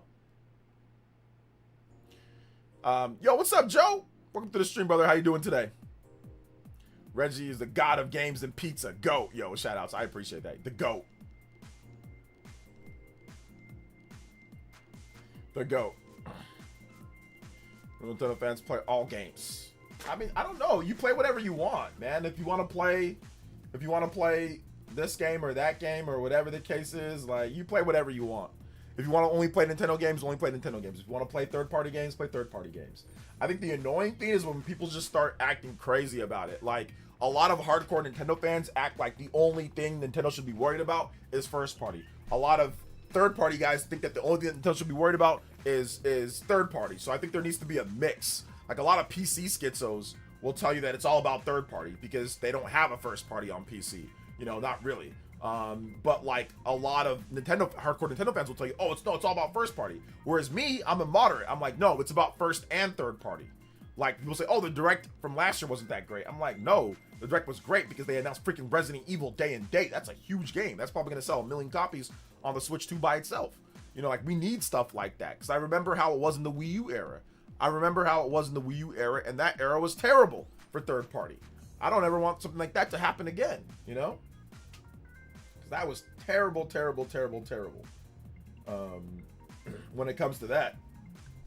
So that's my opinion, at least.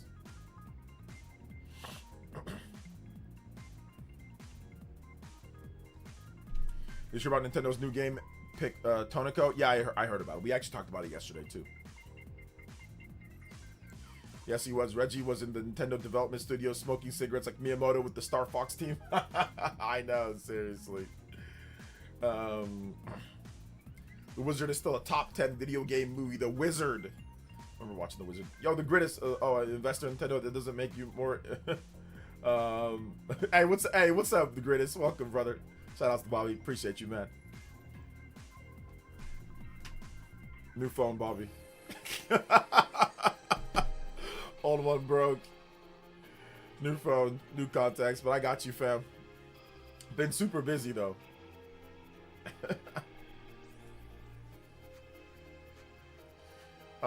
Consoles need first, bro. Consoles need first and third party. They need both. They like legitimately need both in order for it to be like, for it to function well. You need both. But like I said, sometimes like I said, PC dudes too much. They think that it needs to be this or it needs to be that. I saw Blast Corps 64 on my Switch 2, brought back those memories when we slapped that game. Oh yeah, Blast Corps was dope back in the day, man. That was a fun little game. My biggest competition for the Steam machine will be the KFC console. Oh my gosh. Remember do some remember the announcement? Bro, look up on my channel, Boo Boo. If you want to, I have a video, a Black Healy News, where I go over the KFC console. I go over funny topics, like Black Healy News. I did like one episode of that, where I go over, and people thought I was serious. That's the funniest thing, that you go to the comment section, and people are thinking that it's like serious, even though it's clearly satire, you know what I'm saying? And it's so funny. Like, people are like, I don't know, OJ, like, you're being kind of insensitive. Like, oh gosh, I'm like, guys, it's a joke. It's a joke, and I'm not serious, bro. I'm not serious. Mark says Reggie was actually cloned himself using forbidden jutsu. Every game to play on the Switch 2 is made by 200 Reggies. Dang, 200 Reggies on every game. Let's go. Do you think the new SNK studio will make a new make Neo Geo games? I don't know, maybe. For me, I didn't realize this, but I have 25 physicals.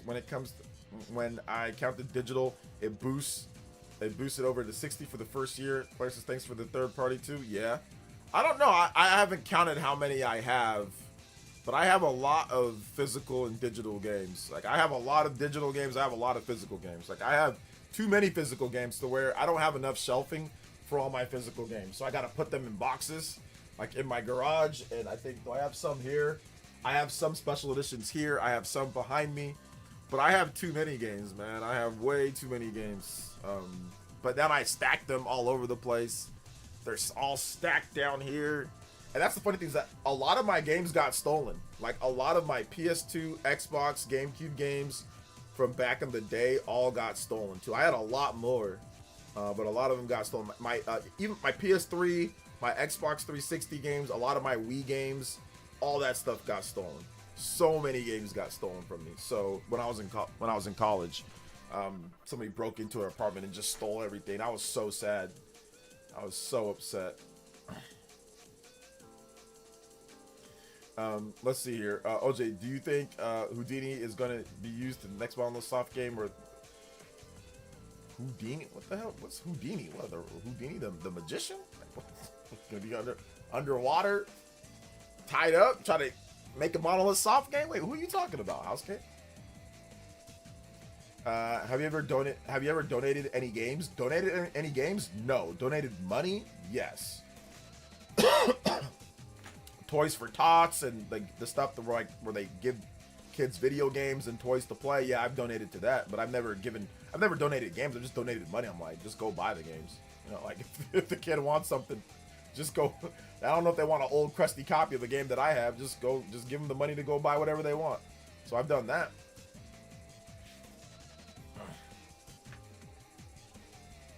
Went through a break-it in the 90s with my 64 games collection. Was never the same. Yeah. Shout out to D&T Contra, man. I appreciate you, fam. Let's go.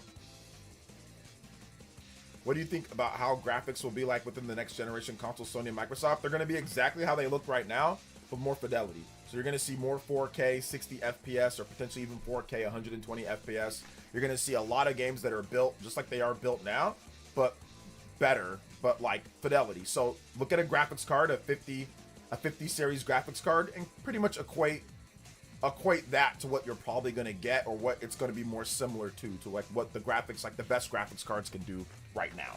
Because it's usually about a year or two out they start making these systems based on, like, you know, a little bit older. So pretty much what a 50 series can do, like, not saying that it's going to be able to outperform it in every single calculation, but think about that level and just put it to a console. For Yosimbaum with the Ninja Peach. Thank you. Hey OJ, What's they up? added my boy, Cyclops, to Marvel Cosmic Invasion. Immediately bought the game and got him. I'm having a blast with the game. A blast. There you go, Kriosabomb. Thank you for the $5 dono, man. I appreciate that. Let's go. 154, baby. Shout outs. We have got that. No, not that. 154. We have got that. Oh, what did I tell you guys? The game's getting tighter. 89 to 94. The Knicks are closing in on them with 3:30 left. Told you guys, a couple 3 balls. Some good defensive plays. And the Cavaliers are, the Knicks are coming back. Told you guys. The NBA is crazy. Up by what, 16, 17 points at the beginning of the fourth? They cut that down real quick. Thank you for the $5 dono, though. I appreciate that, man. Thank you, Kriosabomb. I'm glad that you're having fun with Marvel. Wait a minute. Why did they have them in there from the beginning? Damn, they added trips to the Marvel, baby. Don't give that he gives Cyclops a bad name. Don't give that, bro. Varkster with the 50 of the 35. Aussie. Hey, yo. I'm not the only one on Xenoblade Kick lately. Marco Meatball, relatively big YouTuber, posted a video today about him finishing Xenoblade Chronicles 1 for the first time and placing it in his top 10 games of all time. Yeah, I kind of want to react to that video from him because I did see that. And it was pretty cool. He said, I owe Xenoblade fans an apology. And I'm like, yeah, you do, because this game is freaking awesome. Yeah, I did see that video from Marco Meatball. I clicked on it, so it'll be in my history, and I do plan on watching it. Later. But I'm glad that he likes it a lot. Obviously, Xenoblade is incredible. The lore is so good. The game is so good. So yeah, it's great, man. It's great. It's such good stuff. Shout outs to Varkster with another $35. You now do Hokage. The complete Hokage with the 70. With the 74, you can have him in. Varkster, which will be tough. 189 as well on the Ninja board. Hey, appreciate that, man. Thank you so much for the support, brother. Appreciate that, man. So yeah, man.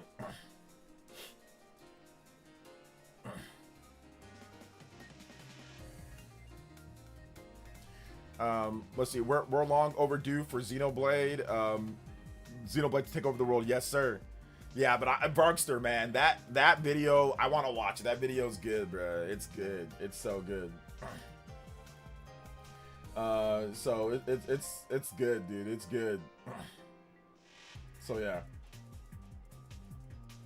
awesome stuff here, man.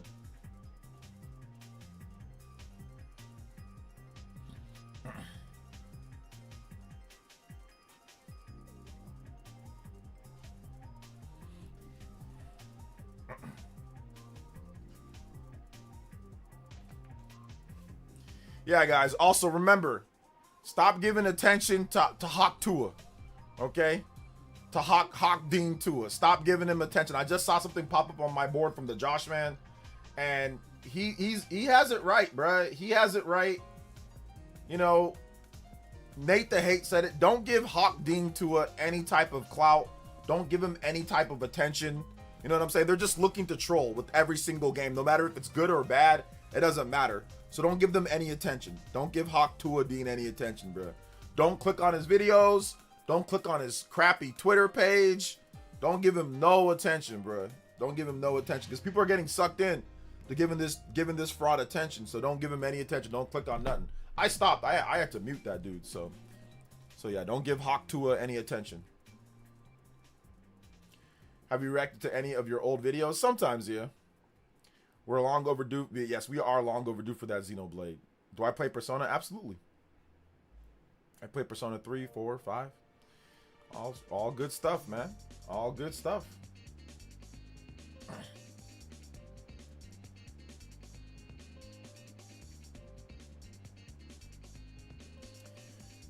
Should have bought that instead of Mario Kart. Still haven't played Xenoblade. Should have bought that instead of Mario Kart. Which Xenoblade game are you talking? Like Xenoblade 1? Yeah, Xenoblade 1's pretty good. Like you can play. I mean, like I know like emulation stuff. You can play it on there if you want. Like it's the same story, although there's just like the future connected part. But yeah, Xenoblade 1 it's cool. They might do like a remaster or something too. Haven't played a single one. Yeah, I'd start with Xenoblade 1, Definitive Edition. That's on the Switch 1. So I mean, like you know, there's all sorts of ways to play that game. Or like obviously it was originally a Wii game on the Wii, but you can play like there's a Switch 1 version of the game that you can play if you want to play that one. But or there's the original game. They're the same for the most part, but there's just some differences, like when it comes to the performance, when it comes to some of the graphics, like how they look, and also there's like one extra part like, that you can play. It's called Future Connected, where it's like a side story. But you should definitely play it after you beat the game, not before. What is your favorite game of all time? Chrono Trigger. Based on his video, I think 3 will hit him the most. Like it did for me. Yeah, 3 might hit him the most. 3 might hit him. 3 might actually just legit hit him hard. You know? Yeah, absolutely. I agree with that, man. I agree with that. Because 3 was just so good. I mean, 2 might hit him too, man. 2 might hit him too as well.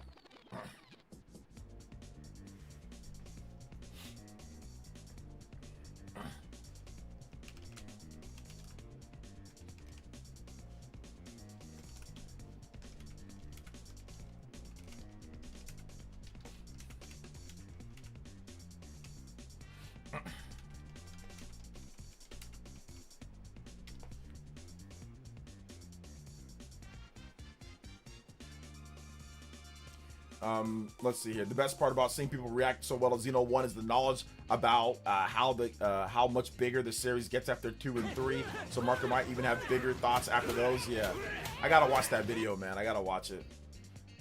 Shout out to Deported to Slim with the big $10 dono. And he says Reggie would have put Phil Spencer in a headlock, body slam Jim Ryan, and threw Gaben 16 feet through the announcers table at Hell in the Cell back in 1999. Good God Almighty, he's broken it. Good God Almighty's broken in half. Shout out to the party. Thank you for the big 10. Appreciate that. OJ, I thought you knew about the game engine they're using this video. Whenever you get the time, just look up Houdini Monolith Soft. I've seen the video that you're talking about, but how do I like to say this? I think sometimes Monolith Soft just says that. I don't think they call it that internally. I personally don't think they call it Houdini. I don't think they just call it Houdini. I don't think they call it that. Well, that's just me. I think they just cap on it. I think it's cap and a half on that one. I don't think they're, hey, yo, this is the Houdini engine. Like, I don't think they call it. I don't think they call it that. I also forgot to add in the some of the jewels that we got earlier. I don't think they're calling it Houdini like in Japan. Are they really calling it like they're calling it the Houdini engine? Like I know I've seen that, so I'm gonna say Houdini. I don't take that as like a thing. Nintendo does not name their engines. For the most part, they don't name their engines. They don't talk about it that way, so it just seems weird that Monolith Soft would. And yes, I know that's the thing, but I doubt they actually sit around calling it that. I don't think they do. I know people got a word for it in whatever it's came up, but something tells me they just made it. They just said something. It's a cap and a half. I don't think that they're going around calling it that. That, like I said, that's just me. That's just me. Would you ever think that they do a prequel Xenoblade set in 20XX before the button push, like the full game bit, not full game bit in DLC? No, I don't think they'd go back. Nah, like the before like the claw stuff, right? Nah, I don't think so. But they could, but I don't think so. Yo, Nate E with the 60 months. And Boo Tier and says, happy 5 years, OJ. Let's go. Jets, Jets. Yes, sir. Yo, thank you for the big 60 months, 5 years. Yo, we got to get a combo break to that one.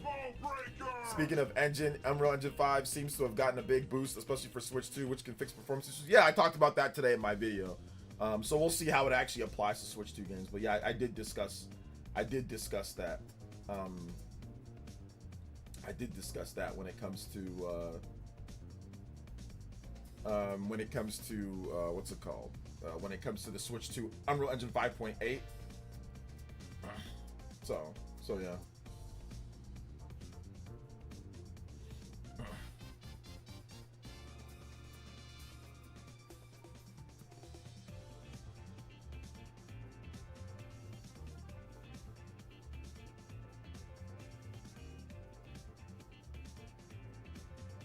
But it's all good, man. It's all good. Let's go. Also getting some new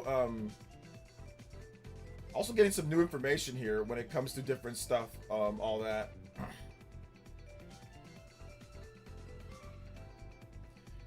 Make sure you guys hit that like button. Also, remember, Nintendo Switch 2 edition of Metroid Prime 4 Beyond physical release at GameStop.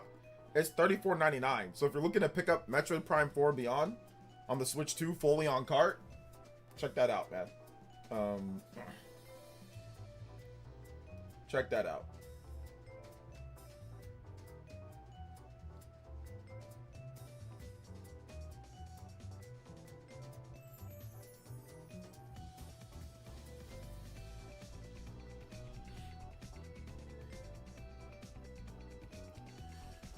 There's nothing quite like Mario game. The Super Mario Bros. Wii is remembered as a what?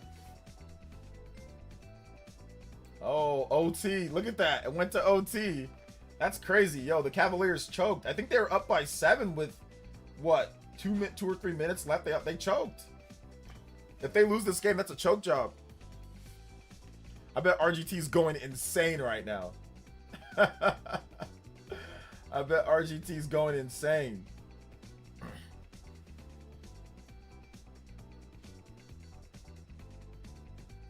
So yeah, man.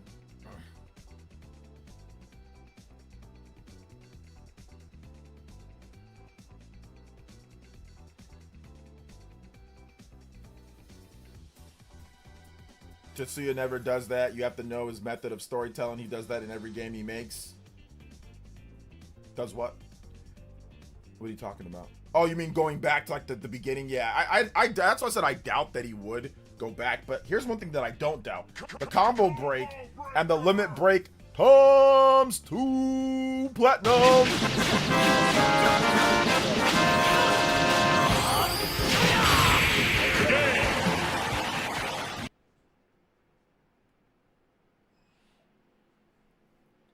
And yes, Nintendo is still having stock shortages in Japan as well. They're still having, because like everyone's buying it. It's the price increase. That's the reason why there's stock shortages.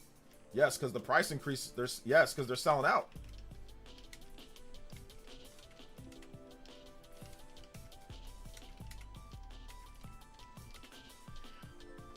They're selling out because the price increase. Also, Pokemon Legends ZA. That's also its lowest. If you want the Switch 2 edition of that game, that's $34.99 as well. So that's also discounted. So if you want Pokemon ZA Switch 2 edition or Metroid Prime, both of those games are discounted at GameStop right now. So there you go. Got some discounts on big first-party games. Let go.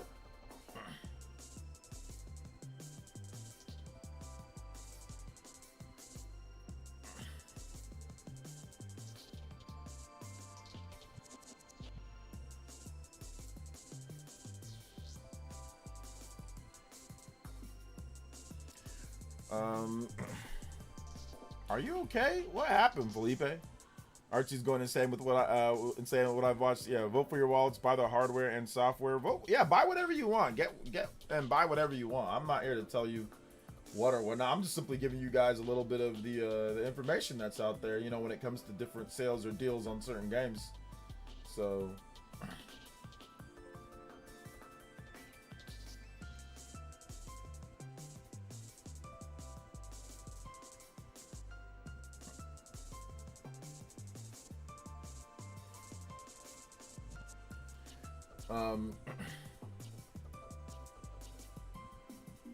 I'll wait for Black Friday for some third party last year because Damon X Machina testing signed for 18 British pounds. Yeah, man. Like, Black Friday is probably going to be lit this year. It is going to be lit this year, man. I cannot wait, bro. So it's going to be lit. Also, a lot of people are starting to talk about the Nintendo Direct stuff that's happening. And I think it is. Doc Trey also quote tweeted what I said about what Jeff Grubb said. And yeah, he said he put in a what's it called? He put in vacation for mid June back in November because he felt that it was gonna happen. So yeah, I think the Nintendo Direct is gonna be that. Like I said, we don't know if it's gonna be a full Direct or if it's gonna be a partner Direct, but we'll see. I'm guessing it's gonna be a full Direct, but we'll see. We will see. I've been doing a lot of housework today in the last few days. It's really helping me to play video games again. Nice, nice. So, Party Man, your setup that you have at your place, like, you got your own place, right? Like, your family, like, you don't live with their family anymore, but your family they're pretty close, right? Like, you kind of got like but you got like your own room and own like everything to yourself now. Is that why you're like doing everything in the house? Okay, nice, nice. That's good, bro. That's good. That's called being a man right there. That's it. That is it. I enjoy the freedom, Party Man. There ain't no rush to get a girlfriend or get a wife or nothing, bro. Just chill, bro. Just enjoy your space. Enjoy all that you got. You know what I'm saying? Enjoy it, bro. Watch the Mario movie. It's on streaming right now, bro. Watch the Mario movie. He called him single, man.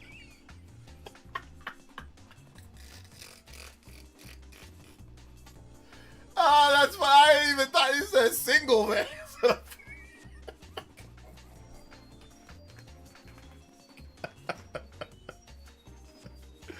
Oh, man. Hey, look, I think most of us are single, though, right? A lot of you guys are single. That's what happens when you feed them after midnight, bro. I'm telling you. Single, man. Essentially, we have a plot of land, and I have my own home on it. Oh, okay, yeah, that's how a lot of you East Coast guys, man. That's how y'all be doing it. Y'all be just be buying plots of land. There's like no fences, right? There's like no fences, and people just be having oblong shaped houses like just on different plots of land. Y'all be doing that a lot of the East Coast. Like here in California, it ain't like that. We got like the actual set, like you got like a cubicle and like it's fenced. It's like fenced in. Backyard, front yard, side. It's fenced. There is no plot of land. There's the square footage that you have, and it's built that way in a neighborhood right next to each other. Now, I can't hear the neighbors because there's enough space between my house and their house that I won't hear them. Even if they play like loud music, I can't hear it too much. But like, yeah, like that's what I noticed about like East Coast peeps. Like East Coast peeps, man, y'all just be having just like land plots and like just houses randomly oblonged on a pathway. Now, don't get me wrong, there's obviously neighborhoods too, like just like I'm talking about here. But a lot of people that I know like RGT's house is like that. I know like, I mean, obviously like you just like buy like a plot of land and there's like a bunch of stuff and, like no fences, right? Cavs choked. Oh, they choked. They're choking. Oh, yeah, they choked. Yeah, they choked. I told you guys that it's not over. I told you guys that it's not over at all. That it's not over one bit. That with the 3-ball and the Knicks are a better team. That's what I said. They choked. They definitely choked. James Harden choked 5 for 16, 1 for 8 from 3. That's a choke job like always. You know, that's a choke. Schroeder choked 1 for 9. That's a choke.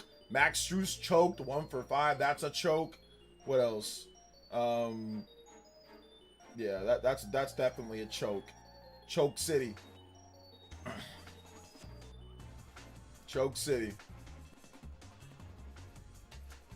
Now they're getting blown out. Now they're getting beat by 9 points plus. They got skunked. They haven't even scored a point in the. What did they score? Like one. They haven't even scored a point in the OT. They just got blown off the court.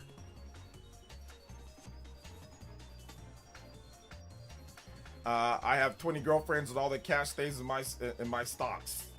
There you go. I've been single for too long. Y'all had relationships in recent times. That's true, party man. That's true. So it's like you're looking for something.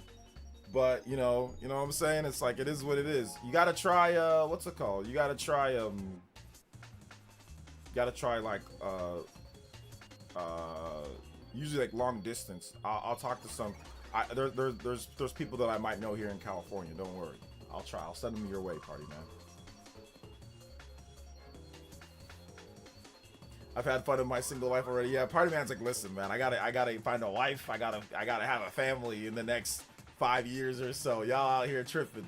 That's true. You have been single for a hot minute. I think by the time like you're 20, what do you like 26, 27? Yeah, you might like, okay, we need to find a girlfriend. Need to find out who I'm gonna be with. So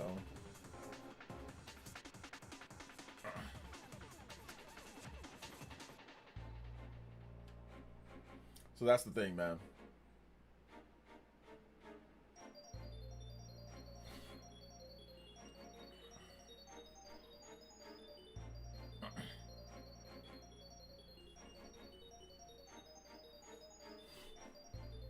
Maybe it's not like Mario Kart race trying to get to the finish line. It's not, but at the same time, like you don't want, some people don't want to be old dads or anything like that. Like it takes a long time to find someone that you're comfortable with dating, all that, get comfortable. So I mean, like the longer you wait, if you want kids, like it's definitely not ideal. Like me personally, I know for me, I'm like, I don't want to have kids when I'm old. So I had one kid when I was younger, and then I had another kid recently, but I'm done now. But like for me, I didn't want to be like where I have a kid when I'm like 40 or 50 or something like that. Nah, I need to have them all before, because I know I wanted kids, but I can't wait too long, So it's a lot of work. So I think that's why Party Man's like, okay, yeah, he's not trying to rush it, but it's like, hey, you in your late 20s, you got your own place now, you're settled in your job, you got a good career. You might want to see like, okay, well, maybe I can find somebody. I've had fun in my 20s. I've been able to do whatever I want, stay up late, do all that. I kind of want to have kids and all that. So there are still people, I know, believe it or not, it's kind of crazy because like kids today don't want to have kids. Obviously, like a lot of young adults don't because of the economy. But there are some people that obviously do. They want to, they're ready to go. So there's also that. And it takes a while, man. You might meet somebody, you get a girlfriend, that might not be the one. You might find another girlfriend, that might not be the one. So it's like, that's going to take years. It might take years to find that. I'm a bachelor. I'm in good time. I'm in for a good time, not a long time. Yeah, you're gonna be the forever bachelor. Hardin won't ever get a championship at this point. Yeah. My son is going. Woo! He's going wild in the background there. He hears me talking, man. He hears me talking as well. Farmers only is where it's at. Yeah, man. Shout out to Paul Gale. Yeah, Paul, you had your kids. You had your kids at a good timing too. You had two, and you're like, I'm done. This man got what? You got a boy and a girl. I was like, all right, good. I'm out. Me too. I got girl, boy. I said, I'm out. I'm out. I'm done. Girl and boy, I'm out. Lucky me. Girl, boy, done. I wanted kids while in my 20s. Different mindset at 36. Yeah. I think once you get to that age and you feel like if it didn't happen then maybe you're good. But you never know in the future. You never know. You might meet a really young lady that you really like. Like you might be 40. You might meet like a young lady that's 20 something, 30, or maybe early 30s. And she's like, oh, okay, let's, she has her own career. She feels comfortable. You feel comfortable. So you never know, man. You don't know what's going to happen in 5 years from now or who you're going to run across. So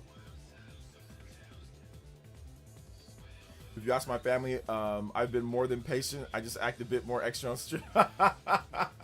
Yeah. I bet your parents are like, what's going on here, man? My mom, she complains about me not having more kids all the time. I have two, and she complains. She complains all the time that why don't you have more? Why don't you have more kids? Why do you only have two? And I'm like, yeah, because back in your day, like when you had us, like McDonald's was like actually like there was like 35 cents per cheeseburger. You know what I'm saying? Now it's like 3,500 per cheeseburger. So I mean that's the reason why, because everything's gone up. So I can't be doing that. You know. That's what my cousin did. He was 44, married a young 25-year-old lady. They're happy. Yeah. So I mean that's the same thing, because a lot of the young even like 30s, right? A lot of the young ladies today, I mean, because of how things are, they want somebody that's established, you know, because a lot of the people their age are not, and it's harder and harder to get that way. So, you know, if you find somebody, once again, late 20s, early 30s, it might be perfect for you, you know. And you're only 36, you're not, I mean, like, listen, we always talk about age here, but that's not old. Like 36, like, man, you got a lot of years left, fam. You know, you got a lot of years. You never know. Like I said, you never know. 5 years, you're barely 40. What, 41? 5 years from now, you're only 41.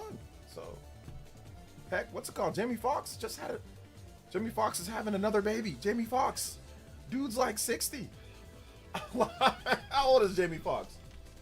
Jamie Foxx, how old is? Yeah, he's 58. He's born in 1967. He's 58 years old. Having another kid at 58. Now, that will not be me. That will not be me, because by the time that the kid is 10 years old, this dude's 70. That's not me. I ain't gonna put my kid through that. But I get it though. Like, hey, look, you have a kid, you want to have another kid, you have another kid. But I will not be having a kid at 58. Nearly 60, having a kid, I'm good. I'm good. I'm good on all that. I am good at all that. I've seen families with 4, and it's tough to manage. Kid C could be getting attention with homework, while kid A is getting trouble. Kid B is getting bullied. Kid D is hurting mentally. Yeah, exactly. That's what I said, man. 2, and it's like, and the thing about it is like that's kind of like how my family was a little bit. You know, we were all so different. My sister was a bit my second to youngest. My older sister, second to youngest. She was just at times. She did not. My other sister, she's super smart. Everything was good. My brother sometimes had to do too much, become an adult way too quickly in terms of babysitting. Like, so yeah, it's hard. But I'm happy.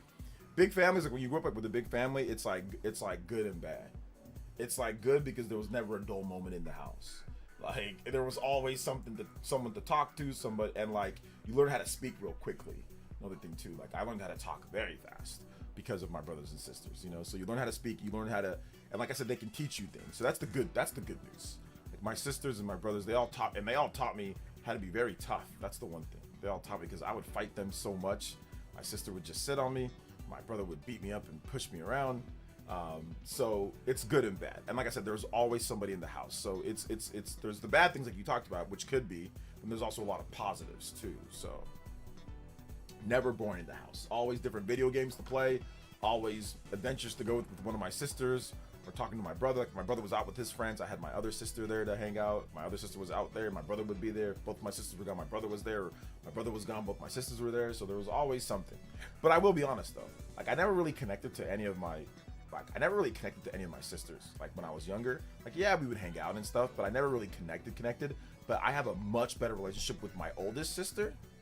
Which sometimes she's came on the stream. I think like a couple times. Like my sister Linda. Like I have an incredibly good connection with her, but growing up I did not have the best with her. Like we were, you know, brother and sister, so obviously, but we never really took a ton of time talking to each other.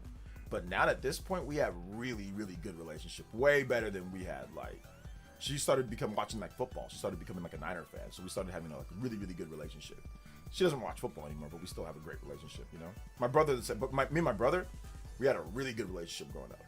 And even like my second to oldest sister, we had a good relationship, but sometimes we would fight so much. My brother, we had a really good relationship growing up, you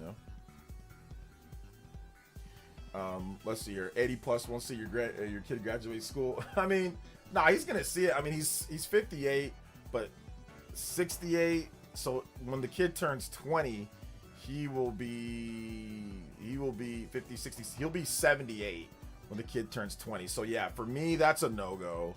Like, you're nearly 80 years old, and listen, like that, you know, obviously people can survive past that, but the average age for a lot of men, black men, is not 78. I'm not saying he's gonna, obviously there's other people, he's got money, so he's got health care, so he's probably gonna be fine. But yeah, I'm not, I mean, having a kid that late is a no-go for me. 20 years and you're already legitimately too old, so yeah, it's a no-go.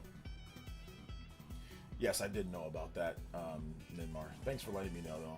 But I did know about that. So the Cavaliers lost by 10 points after leading by like 15 to 16 points with like less than 10 minutes to go in the fourth quarter. Argentine's going ecstatic right now. He's probably going crazy. He's probably going crazy. But all right, guys, we are going to wrap it up here. Shout outs to the stream today. Today was a crazy stream. Thank you guys for the support, man. I really appreciate everybody that dropped by, that dropped support. If you haven't seen my video today talking about the Nintendo Direct, please check it out.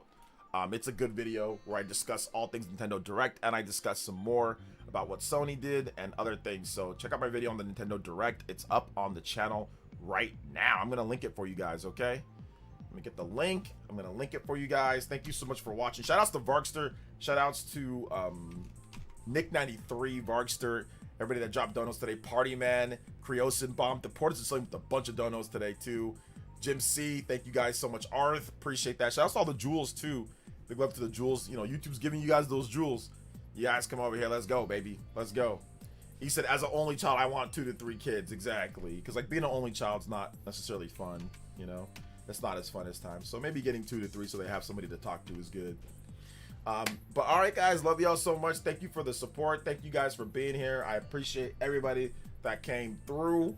Big love, man. Big love. We'll be back probably not tomorrow unless something crazy happens. We'll be back tomorrow, like a Nintendo Direct is announced or something. Then yeah, then we'll be back. But I don't think there's gonna be a Nintendo Direct announced. So yeah, so it's gonna be good. But check out my video. I'll have another video for you guys. I don't know when it'll go up though, but I'll have another video talking about something. We'll discuss something, so we will talk about it. Tomorrow's video, it will be up. So all right, guys, love y'all so much. Thank you guys for the support. Appreciate that. Combo breaks 200 on the member board or 200 on the overclock board, and we will see you guys probably on Thursday for the next stream, and tomorrow for a brand new PlayerEssence video. All right, guys, love y'all. Peace.